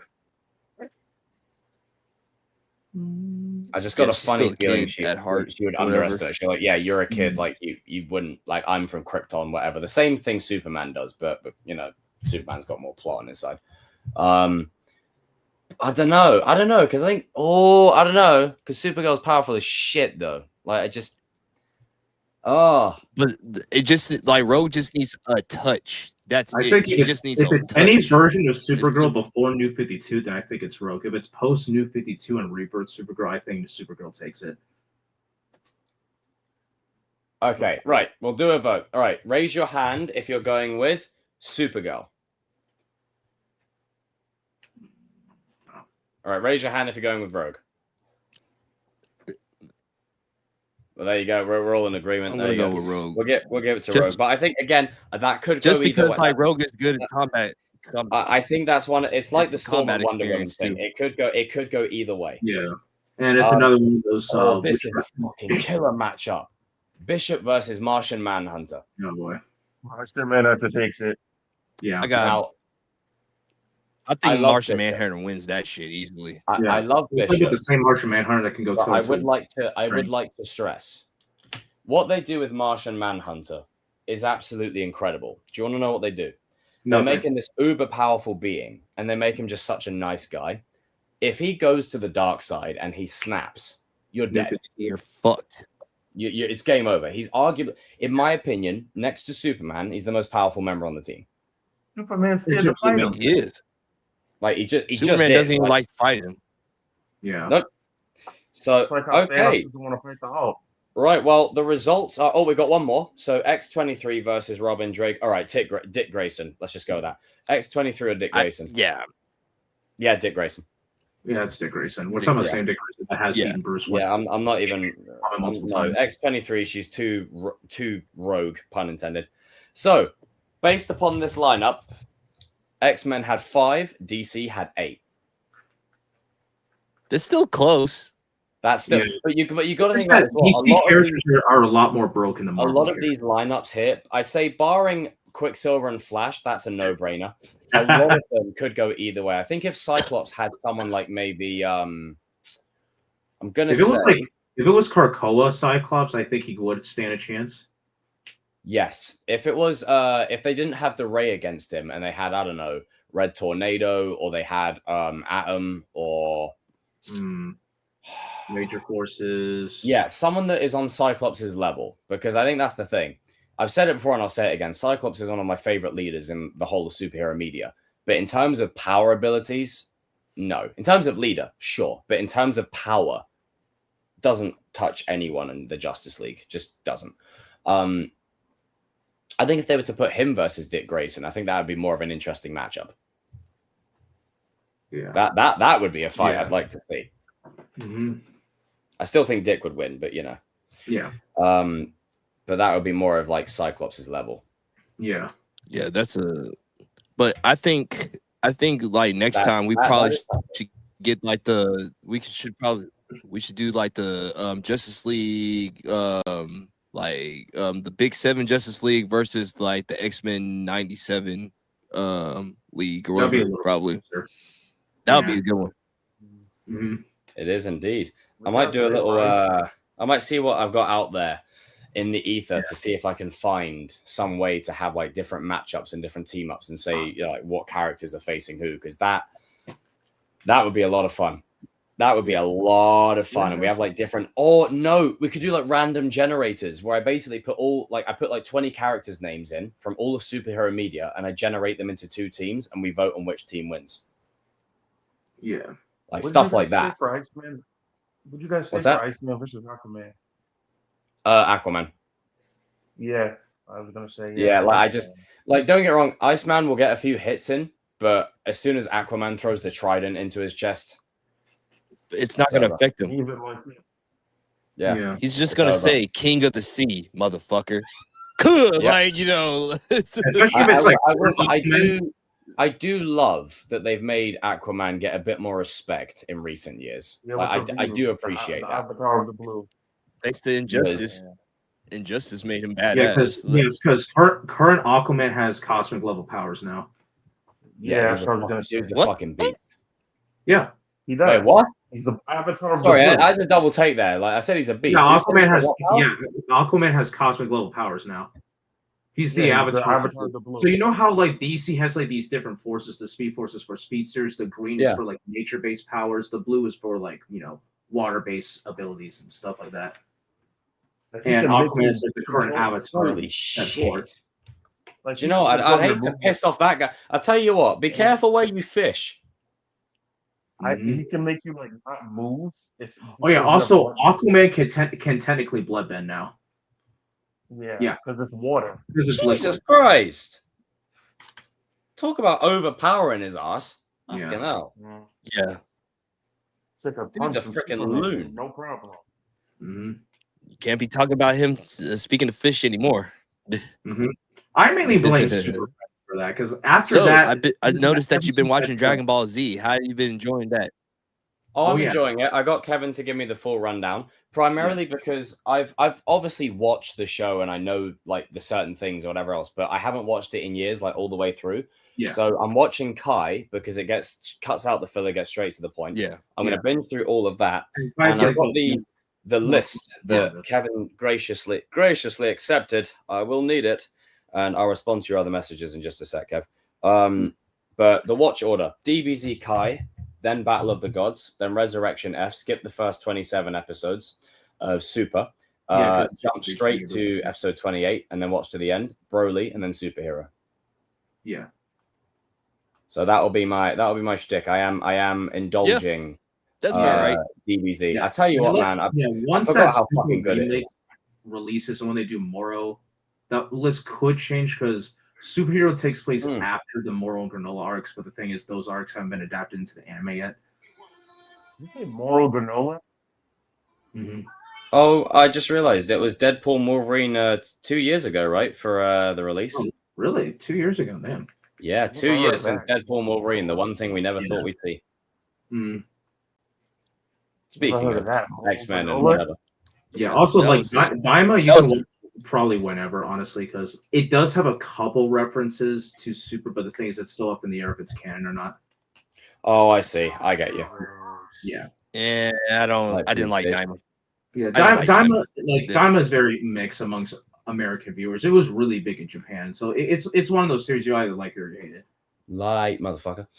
But no, I'm really enjoying rewatching it. They also added Yu-Gi-Oh onto Disney Plus as well. Yeah, so, I saw that too.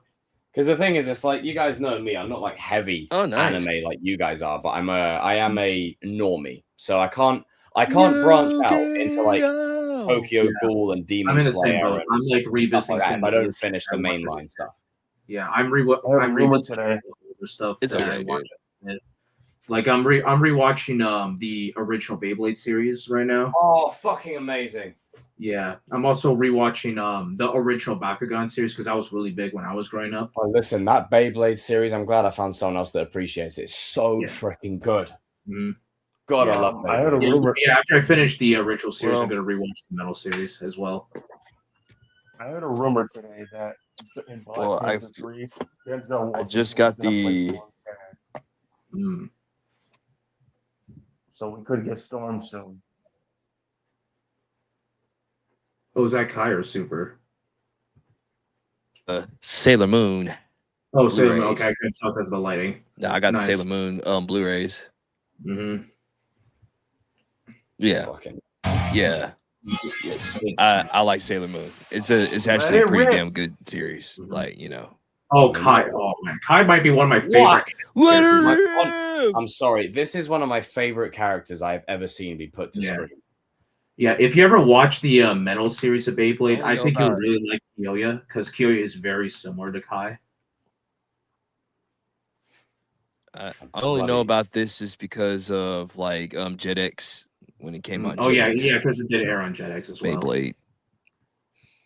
That the match that we were all waiting to see, that was Ray versus Kai. That was I forgot they faced each other in G Revolution, didn't they? Yeah, G Revolution was fucking sick. Like, that had a lot of great battles. That's where like Beyblade peaked in that era. Oh mate, like I remember I used to you know, Pokemon. This sounds so awful of me, but because I was such a huge nerd that I was, when you bought a Beyblade, you could customize it. Yeah. Literally everyone being to school like going, "Oh, I bought this new one for like £30." I got one for 10 quid. I put like metal like blades on the side and like the metal outline. So as soon as I was like, Beyblade, let it rip, I sent them. That was probably because like the customization with when they added that. I won every fight. They really expanded. And I got it taken off me by the teacher. Oh yeah, I got mine taken too. You get it back after He was school. a hater. They was a hate. Like they. I actually do. I do think it was a bit worse with the metal series because the main wheels were metal, and if you know spinning metal at that level of speed hurts like a motherfucker when you try to stop. Oh it. yeah, no wonder why they probably took it off me. But hey, listen, the guy came up to me. I was like, what, 7 or 8 years old, and he was like, "Hey, my mum bought me this. It's £40. It's better than yours." I was like, "Listen, mine's custom made, buddy. I've worked on this. You're gonna die." Listen, this is how we settle beef back in elementary school, right? Look, I destroyed his blade. Like, I didn't even, because the thing is, the show makes it look cooler than it actually is. When you do it in real life, it just spins. And just imagine 2 like spinning coins, whichever one stops is the one that loses. But because mine had like the metal outline, it sent his out. Like, we had this little dome that we used to use. So you do the Beyblade, let it rip, release, and then mine would just go bang and just send it all the way out because it had the metal rim. Yeah. And then his one would like go flying out. It'd be damaged because of the metal rim. And yeah, I mean, I got it confiscated, but I was unbeaten. Mm-hmm. How'd you do that? Because I customized it instead of letting my parents buy it for me all the time. Mm-hmm. Yeah, that was the best part. If you guys, I also had a lot of spare time as a kid, so yeah. Because they really expand upon that in the metal series. Because like they have the Beyblades parts separate on purpose, so you can like take the parts apart and like customize it. It was really fun. Have you seen that guy that goes on college campuses like doing Beyblade tournaments? No, like he just like says, "Hey, you guys want to let it rip?" Like he just goes up to random people. And you want to let it rip is crazy. because Beyblade is they brought back Beyblade and made it into like a official sport now. You want to let it rip, guys? Yeah, because Beyblade.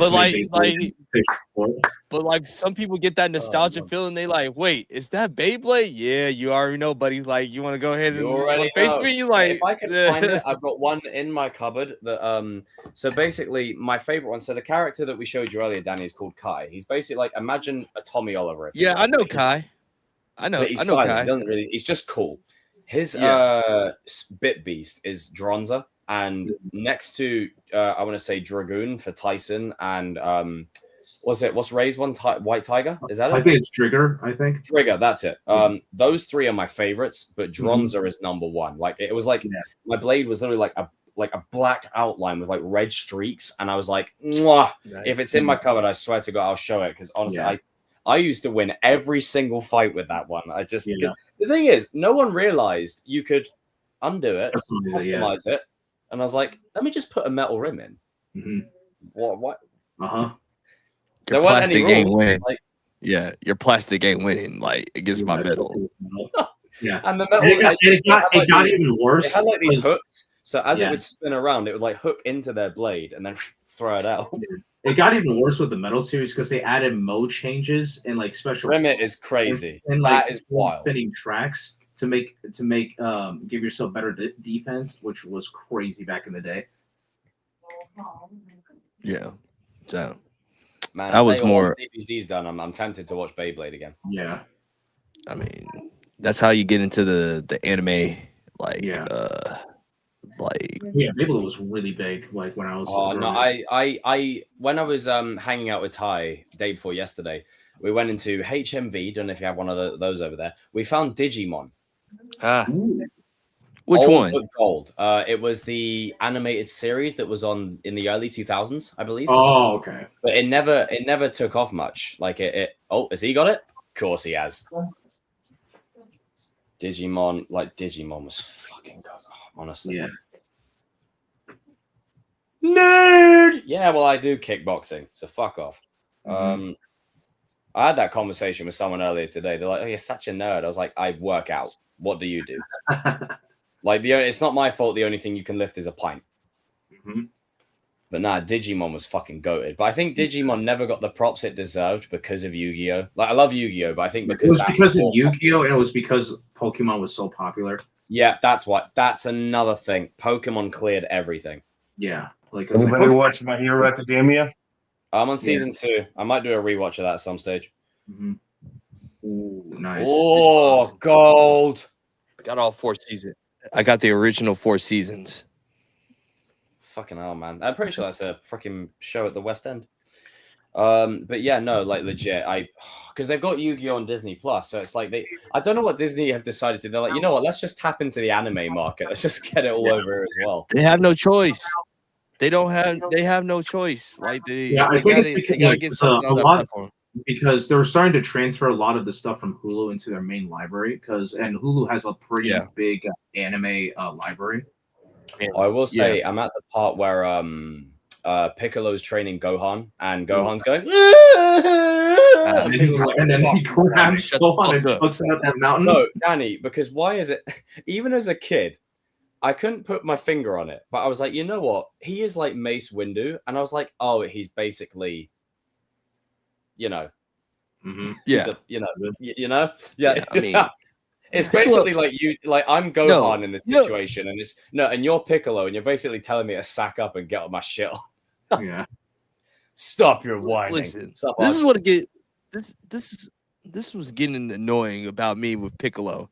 They reduced my boy to a nanny. That's what happened, dog. Like I don't like that. Like they made Piccolo a nanny in Super. He got his due. He got his due in that movie, though. Yeah, he did get his due in Superhero, which though. Like Superhero. I can't wait to get to that. Yeah. Oh yeah, the Gohan and Yeah. So basically, you know how like after the first couple arcs in Z, everybody gets power crept if you're not a Saiyan. Yeah. Superhero basically fixes that only with Piccolo, but with Piccolo and Gohan. I won't spoil Piccolo it. is that fucking guy, man. I'm sorry. Yeah, so Jacob, I won't spoil it, but Piccolo gets something to where he's finally on Goku and Vegeta's level again. Yeah. Yeah, it's confirmed. It's confirmed by Toyotaro in an interview that Goku, Vegeta, Gohan, Broly, and Piccolo are all relative. By where does what's his boy samurai sword wielding? Where's Trunks on this level? Trunks. Is he like Trunks? It's tough. Trunks isn't as strong because for 2 main reasons. Because he can't really train with anybody else in the future. Right. Yeah. Right. Yeah. But to know that Piccolo is around that's sick. Oh, that's really good. Oh, that's got me hyped. He's on the level of the Saiyans. Like does he have like a charge up scene or anything? Like, does he have like the? I mean, I don't know if I should say it or not because, like, I think it would be better if you find out. You know, say nothing. Say nothing. Just say nothing. Like, I will say this. I tell you what, right? Like, literally, do you ever play that? I forgot what the name of it is. It's a Dragon Ball game that I used to play on Game Boy all the time. Hang on. Oh, okay, Game Boy. Okay, so it's not Budokai. Game. I didn't get a chance to play that as a kid, annoyingly. Yeah. Wait, you never got to play the Budokai games? Yeah, Budokai. No, I didn't. I think it's because I was more on like Simpsons Hit and Run. I was more on Simpsons Hit and Run and Tekken and things like that. Yeah. Oh my gosh, boy! I feel so sorry for you. The Raging Blast game. Oh, that's it. Dragon Ball Z Supersonic Warriors. That was it. Oh, I heard that one. Yeah. I literally used to main Piccolo and Vegeta all the time. Yeah. But yeah, no, I've seen footage of Budokai. Obviously, I've played it on emulators and things like that. I played it on If you didn't get to play emulator. Budokai, I feel sorry. If you never got to play Budokai, like I feel sorry for you guys. Like Budokai, I always said that if they remastered the Budokai games with current mechanics, that would they would Bandai would be making like infinite money at that point. Because the Budokai games they still have that big name even today. Oh man, dude, I can't wait. I'm on the so on DBZ Kai, I'm on season 1, episode 8. So it's the Saiyans arrive sooner than expected. So we're about to have Vegeta make his entrance. Yeah, my fucking king. Mm-hmm. Oh, and I mean, you know, Vegeta is, I mean, he's the best. I mean, he's that guy. He is. Especially like when you rewatch it now, like I see a lot more people rock with Vegeta, rightfully so, mind you.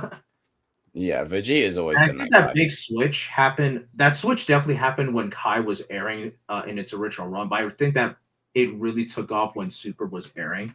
Yes. Like, okay. No, it happened when Resurrection F came out, and those who watch Resurrection F know what I'm talking about, because like people are like, can they let Vegeta get a win, please? Like just one win.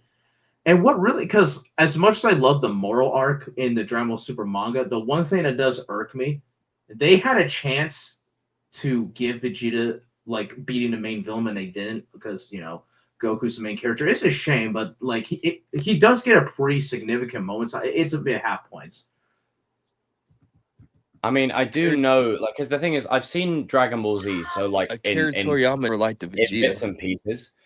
Yeah, do they do right by Gohan in the later, like, you know, the ones you sent me? Do they do right by Gohan? Because I know there's one plot where they turn him into a fucking student, and I'm like, I just in the Blue Saga, Gohan at least got shine in later parts of it. So the final arc of Super, Gohan does get plenty of shine. No. In the Turn of Power, he does. He's the team leader, and he does get some shine there. And Tournament Power. Yeah, I was mainly referring to Turn of Power, but yeah, like Gohan, unfortunately, like now, granted, it's not out of character because it does make sense for him to like be a family man. If you look at just what he went through, especially on Namek, like goddamn, like you remember when Raccoon snapped that kid's neck? Wow. Yeah, so like I do get it, but like it does look like as a viewer, because Gohan was so badass. I will say, just for the sake of what I sent to Danny yesterday, was like, oh my god, Cuck Chair just got introduced. I mean, Yamcha, Cuck Chair, Yamcha just got introduced. Vegeta said, "No, I'm gonna pull up. I'm gonna take your woman." No, well, Yamcha busted nuts since I before Vegeta. So is it really like you know, like I mean, I don't really think that's a flex, because I mean Bulma was flirting with other men even while she was in a relationship with Yamcha. That's what I'm saying. Like remember when she was flirting with that one general from Rebel Army?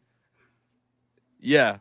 Oh, General Blue or whatever. Yeah, so like but, at that you know, point, General Blue. I will say they definitely did Yamcha's character a little dirty, because if you read, because they do censor it in the dub, but in the manga, the reason why Yamcha Bulma broke up was because Yamcha cheated on her. Yeah. Yeah, so that, I mean, that's but the thing is, like, what I need to stress, the fact that Yamcha, like, bro, Vegeta is a man. You know. Okay. I'm gonna protect Yamcha just a tad bit. Yeah. I'm gonna protect Yamcha just a tad bit. Like, Yamcha actually used his powers to be smart. He became a full-time baseball player and shit. Like, you know, athlete. Yeah, he's gonna be the best. He's gonna be the best baseball player of all time. Yeah, he's the best baseball player of all time. He's a Saiyan, no? No, Yamcha, human. He's human or whatever, but he uses powers. Yeah, he uses powers for the wrong reasons and shit, like just to get money and shit. I ain't mad at it. Even though it's a filler episode in Super, that baseball episode with Yamcha was fucking funny. Yeah. No, Yamcha, like, I'm gonna protect Yamcha. Yamcha's actually doing what we would do if we had powers. The Motherfucker, I'm going to use my powers. The description make for the me next episode multimillionaires. literally says Yamcha picks a fight that could be his last.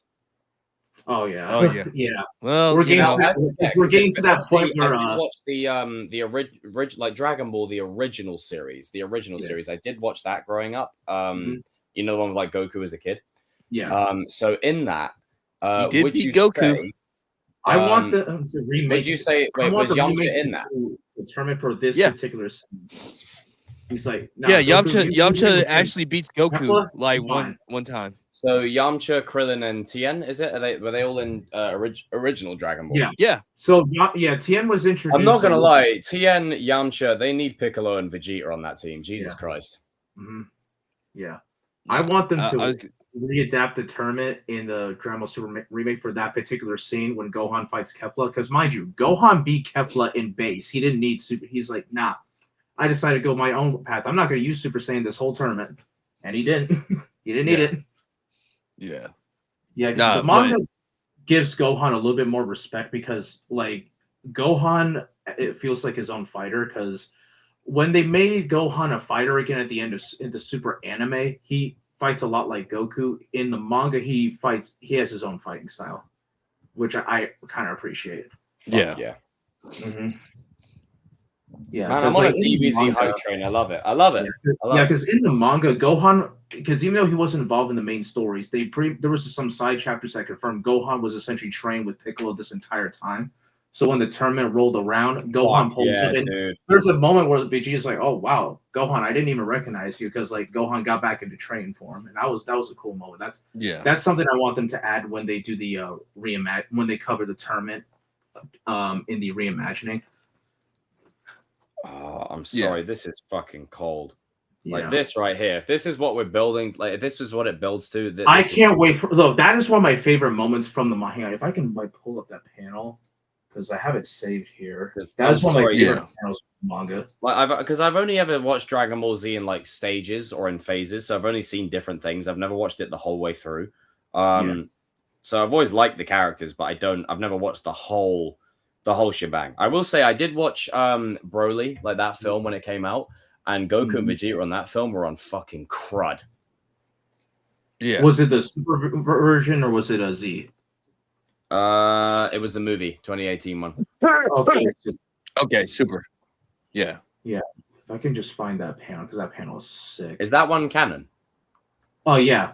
Because now what canon. determines canon in Dragon Ball is if Toriyama like had direct involvement in the story. Because that was one of the movies where Toriyama wrote like the script and everything, and did the illustrations. Because like the big thing that separated the older movies from canon was because that was mainly Toei, not Toriyama. Like Toriyama designed a sick wallpaper. Look at that. Oh, that's sick. Yeah. Yeah, Toriyama didn't like do any of the original 13. Like he did the designs for the 13 movies, but like he didn't have no say so. He just said like, rewatching through the first episode, Raditz shows up, and I'm like, Raditz is like, oh, his power level is only like 700, and I'm like, so I've heard that it goes over to 9,000 at one point. You are like, about that. So. As iconic, now this is one of the things where I will give. So basically, it's the Dragon Ball Z version of midichlorians.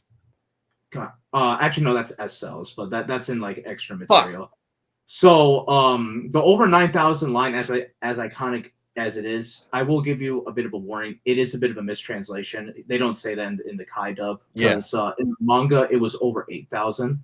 I do kind of get why they went over 9,000 because it's more impressive. It sounds more cooler. Yeah. Ha. Cooler. Cool. Ha. Is it? I think it's this one. I can find it. I'm sorry. Even with the Kai version, like it's over 8,000. I still don't feel it. It don't sound right. Like Yeah. Okay. If you leave the subtitles on as well, it's crazy because like it has different subtitles that they're actually saying. It's great. I love it. Oh, okay. I found it. But now I know what I'll be doing when I get off of here. I'm gonna go and watch some more DBZ. Bring it on, Green Man. This panel here. Fucking what's his face? Majin Buu, that fat motherfucker. That Yeah, so bastard used to piss me off. The way he'd walk to the screen going, yummy, yummy, yummy, yummy, yummy. Hey, Like, that just motherfucker's strong as shit, though, dude. Yeah, but no, Like, but he's annoying. Now I know why Galactus in Fantastic Four annoys me, because it reminds me of him. Just slowly walking to you like a big tub of lard. Yeah. So like this panel right here, we see the walk up. It's like, oh, leave. We plan to. As soon as I slaughter you two, he said, nah, okay. I'll be the one to end this. And Vegeta's like, nah, not this time. Player. Yeah. Boom. We see them power. Like this panel right here is epic. I can't wait to see this animated. Yeah. Yeah. RP. I love it. Boys, you got me on a DBZ hype train, man. Yeah. I love it. I love it. I'll resume watching My Hero when I finish DBZ, purely because I got to My see Hero gets really good in the later seasons. I mean, you already know my favorite character in that show. Oh, Bakugo's final fight in My Hero is hot take. I think it's the best fight in the entire anime. I think it is. What in anime overall? No, it just in My Hero, like in terms right. of. I was about to say that's correct. Wow. Because I remember when we first met, Danny, you were like, "Oh, Black Lagoon, watch that." So I watched that. I've heard about Solo Leveling. I watched Blue Exorcist. I got to season 2. I got what's that? I said, God, no, never mind. I'm thinking about the other Blue. Like I thought you were thinking about Blue. Blue Gender. No, Blue Gender or whatever. No, not that. I watched up to season 2 of My Hero. I watched all of Castlevania. What else is there? There's one more that I started. I started watching a bit of Demon Slayer? Is that it? Demon Slayer? It was like 3 years ago, but I can't remember. It's been so long. Again, I'm a normie, so I'm still learning. Yeah. But I'm going to do Dragon Ball bad. Z. I'm going to do Naruto, and then I'm going to go from there. Nice.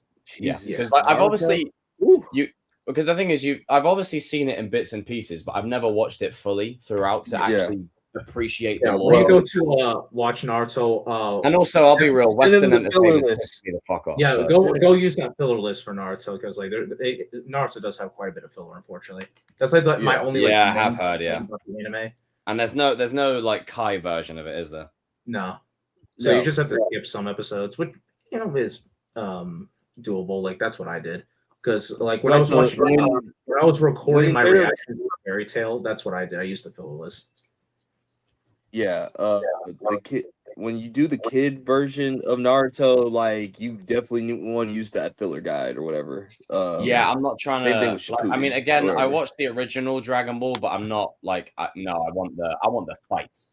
Yeah, I want the same. Oh, shit. Yeah, and I think the Kai dub did a good job for like, especially like. This is gonna be my anime hot take. I actually kind of prefer the Kai dub of the Namek Saga over the original Funimation dub from the Namek Saga. For one particular really reason. Because I really want to appreciate this moment when it happened. Oh, this scene is so,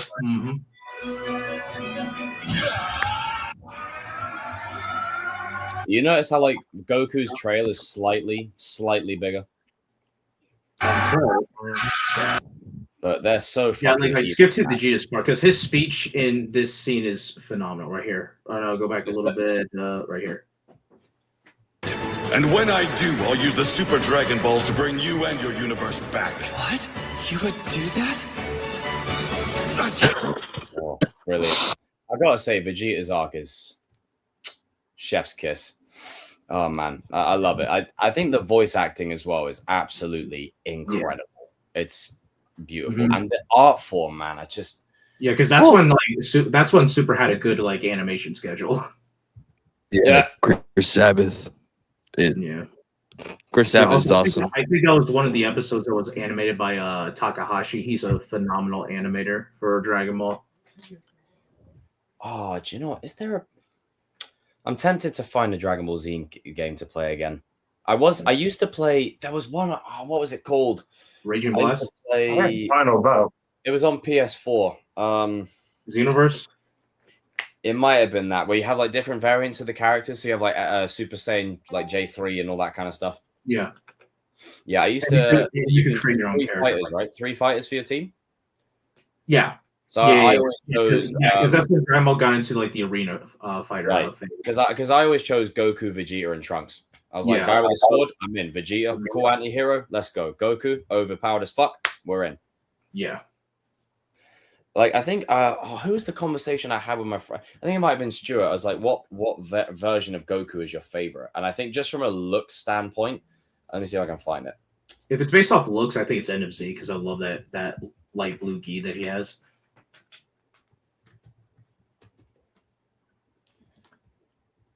Also, I will say as well, on top of, I've said that like 3 times this stream, but it's fine. I have been inspired to work out way more because of this show. Where is it? There was a compilation that had all of like Goku's looks, but I think some of the like as much as he goes along, he gets more powerful, and that's cool. I think for me, my favorite version of him will always just primarily from a nostalgia standpoint. Super Saiyan. It's gonna be right. So can you see my mouse? Yeah. Okay, so it's this one right here. Ooh, primarily because like obviously these 4 are cool, but this one right here is the one that I remember the most. Like these are like, he gets powerful as he goes along, sure. But I think this one is his most iconic. The middle level, that's because the one that everyone knows. Like mastered Super Saiyan because he combined the Saiyan like abilities with his martial arts mindset. I think that's what always made Goku so interesting with how strong he gets. He doesn't think like Vegeta as a warrior. He thinks like a martial artist. And they do bring that aspect back at the end of Super when they introduce Ultra Instinct. Granted, I do think the manga, even though the manga version of the arc itself is a bit rushed, I do think that manga explanation for Ultra Instinct was better than the animes, in my personal opinion, because it really focused on Ultra Instinct being not just a state of mind, but being used as a martial art. Because there's a particular moment that isn't in the anime, unfortunately, which I'm hoping they add into the remake, where Goku literally goes back and remembers every lesson he learned from every teacher, like what he learned from Grandpa Gohan, Master Roshi, Kami, Korin, King Kai, and Whis. And it's a really cool, like, full circle moment. That's fucking awesome, man. That's awesome. Yeah. I just can't wait to like delve into it even more so now that I've got a way to watch it that's like in decent quality and easily accessible. You know, it used to be easier on PS4 if you know with a nice browser, but Oh yeah, man. Like well, blame the Crunchyroll Crusades, man. They're ruining everything. Bastards. But RIP Anime Kai. That was such a good site. Oh, a friend of mine used to use that. Kiss Anime, man. Kiss Anime. Oh, Kiss Anime. I used to use that a lot for everything, like cartoons and everything. Because what was cool about Anime Kai, there was like no lag, and they even had like a skip intro, skip outro button there as well. Yeah. It's the same thing with Kiss Anime, dude. Like you just click on your anime that you want, and like you can like skip the intros or whatever. Yeah, like I used to watch because they had another site along with like a sister site, Kiss Cartoon. So I used to watch Clone Wars on there. I used to go on there. Yeah. I used to watch Clone Wars and everything on there. Kiss Cartoon had everything. Even had Codename Kids Next Door. Yeah. Yep. I used to live on that. I literally just sat there in school watching it, and my teacher like, Jacob, what are you watching on your thing? And then he would try and shut down my computer like from his thing, and I shut down my thing by just unplugging it. I was like, ha! That's right, so I had to you can't do shit. You can't do shit to me. I shut down my computer, and he was like, "You're in detention." I said, "All right, I'll just carry on watching it once I load it back up." Then fuck it. Yeah. There used to be a guy in my school that would download I'd say episodes of like either Bleach or One Piece, and what he would do is he'd have his pencil case like right there, and he'd have his little iPod Nano, like his little iPod, just sat in the pencil case with like the top bit over it. So he'd be doing his coursework, one headphone in with his hair covering it, watching anime while we're all doing work, and he thought slick with it, but you could hear like there's some kind of crazy powerful ambience. It's like, bro, turn it down, turn it down. But he hid it so well, the teacher didn't even see that he was using his pencil case to hide it. That's what's up, man. That's when I used to take like flash drives in or USB drives with like video games on them and stuff, like just computer games, like nothing crazy. I remember used to in and just play them that way because they blocked every single website for you to use. So I was like, all right, All right, fine. Oh, they did Okay. the same thing because I did like I used to know people that can bypass the firewall and shit. Like oh man, Now I'm starting to see why I was in detention so much. It's like, oh man, those fucking days, dude. Like, RP to LimeWire, man. RP to my I was parents. gonna bring up LimeWire too. Yeah. RP to my parents' first computer, man. Like that killed that one, man. Like I was downloading the whole entire album of the Drought 3 from Lil Wayne, like because of the LimeWire and shit. Like, I remember it was around the time Avengers had just released, and you remember, like, obviously I can't say it on there because I'm not going to endorse it, but TORRENT, those kind of things. Yeah. I used to get like movies on my USB, and I'd plug it into the thing, so I'd have my movie playing in the offset while doing work, and I just have Avengers like on cam quality just in the corner of the screen while I was doing my. And then what happened? I made a rookie mistake. There's one of the head of years comes into class to basically pattern us up and basically say, "Hey, you've been not behaving lately," so I can't close the tab. But I also can't open it to close it because she's standing right there. So I can't do anything. Oh, damn. And the volume is on full blast, mind you. The microphone button is the only thing that's keeping me from getting caught out. I go, you know what? Fuck it. Let's take a risk. I went to lower the volume and he goes, dun, dun, dun, dun. I was like, well. I was like, whoops, close. Safe, and then I let a friend of mine borrow my USB to play a game that I don't know if any of you guys had played Boxhead. It was like this little Boxhead figure that you'd walk around basically shooting zombies, and then you just level up as you go along. There was also a game called Bloons with like monkeys, and you'd place them around the map. Yeah, and each of them would have different abilities and that kind of thing. I lent it to my friend. She did the one thing you do not do with a USB drive. You just yank it out the thing. Oh no. I said, right, honey bun, take a seat. Did you safely eject my USB? She was like, no, I just pulled it out of there. I was like, that's what she. You bitch. I did. I was like, you bitch. Like, did you? No, I didn't. I was like, did you safely eject my USB? She was like, no, I think you could just pull it out of there. I was like, yes, that's how you corrupt data and fuck up hardware. Brilliant. My USB is now damaged. The jack too. My USB is now damaged, so thank you very much. And lo and behold, a week later, it was corrupted. Mm-hmm. Yeah. She fucking yanked it out of there. I was like, no, you, oh my God, safely eject it. For fuck's sake. That's a whole trauma box in and of itself. Oh yeah, that's how I lost a whole editing project at one time in high school. That's the worst. When you've got it saved, you've worked on it for all this time, and then out of fucking nowhere, hey, let's just safely eject it by pulling it out. No, you safely eject the USB. Mm-hmm. Yeah. Cool. Kids these days. Yeah. I was so angry. I was like, what are you doing? Like, you just pull it out. You just pull it out of there straight away. She was like, oh, I thought that's what you do. This is why you don't go anywhere. You don't go anywhere near tech. Just don't touch it. Don't touch it. Don't touch a fucking thing. Like I started crashing the fuck out. I was like, don't stand there. Stand out the fucking way. I was like, just stay over there. Did you still keep all your data though? I mean, it worked for a time, but then as the weeks went by, we got RJ up on in the chat. I see him there. It's July, brand new Odyssey. Oh fuck, that's the new phrase. But yeah, like it was fine for a time, and then it just corrupted anyway. But I think that was just because for different reasons. I don't think it was to do with that. But it's like you know, when you turn off your TV, right? A normal person does it with a remote, right? That's what you do. There are some sick psychopaths who go and hit the fucking main switch on the wall. And like, so you haven't turned off your TV. You flick the switch on the wall. Oh no. You're an idiot. This is why when you call up the cable company and you say, my box isn't working. Oh, we're very sorry to hear about that, sir. Could you do me a favor? Could you just check that it's plugged in, please? oh, I'm not fucking stupid. Oh, right, it's not.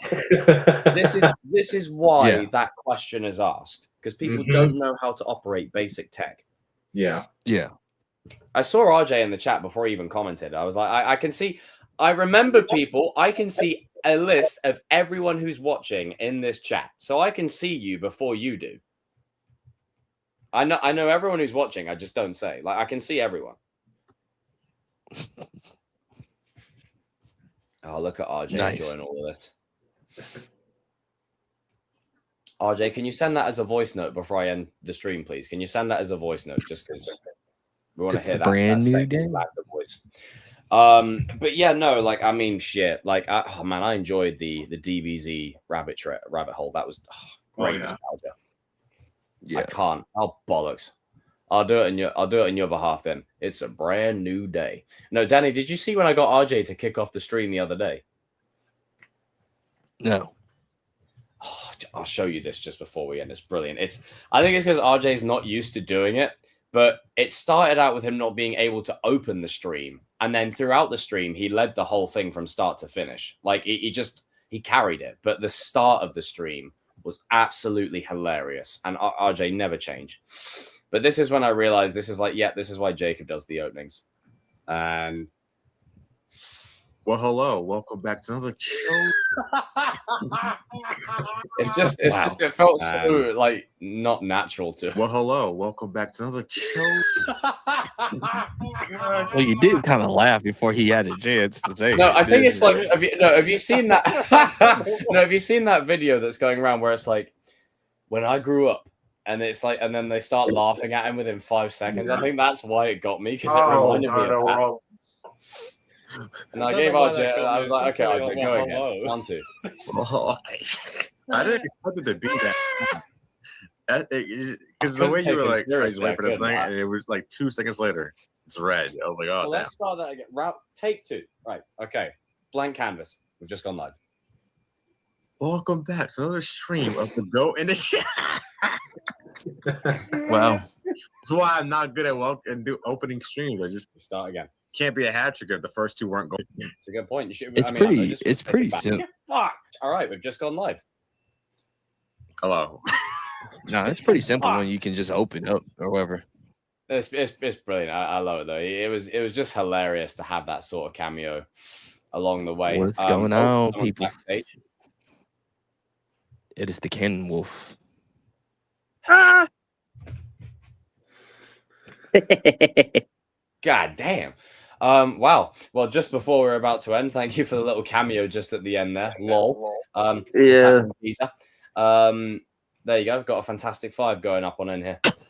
But give a shout out to he's literally Kanan Nightwolf. Look at him. Christ. Ladies and gentlemen, we will see you very soon. More than likely, I'll probably be streaming a fuck ton this week anyway, because I got some time off of work. So videos, streams, we're going to do some good shit. I'm going to get a tier list created as well, so we can really rank certain directors, James Gunn. No, I'm joking. Certain universes, Spunk universe films. No, I'm joking. We'll see. We'll see what the next few days hold. Thank you, Garrett. If you guys haven't liked this stream, then what on earth are you doing? Smash that freaking like button. If you have liked it, then I love you. Okay? I love you. We've got 16 likes. We're 4 likes away from 20. So if you're watching after the fact or on rewatch, you know the drill. Adam, closing statement. I was not born in the darkness. I was merely shaped by it. Ooh. Nice. Paris, closing statement. There you go. We've got the 2 guys with the bad lighting, one after the other, because they're in darkness. You can't break a man who's already broken. Ooh. Closing statement, Danny. Vindication. Every day. No bunnies. Don't say Marty. It's Supreme. no bunnies. And Marty Supreme. Fuck off. Kevin, closing statement. It'll be a great new day. And I don't do them. I don't do them. I'm just here. I just work here. I'm just here so I won't get fired. Hey! I'm just here so I won't get fired. That's the lowdown of it. There you go. Rightio. Okay. Right, guys and girls, see you soon. Peace out. Nothing but love for you. It is a brand new day. We've got Odyssey on the horizon, and man, Spider-Man is close. It's close. I can't wait. And X-Men 97. It's a great series. Watch it. To me, my X-Men. Not the other one that's, but to me, my, I can't, because if you know, you know. We've all seen the edits. To me, my ninjas. Wait, what?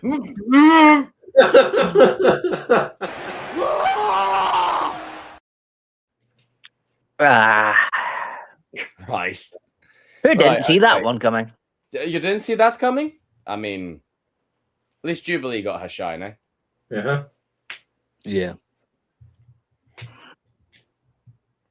Sorry, I just felt like doing that dance from whatever it was, that thing that you watched or whatever it was. I just got no response there. It's fine. All right, peace out, people. Onward and forward.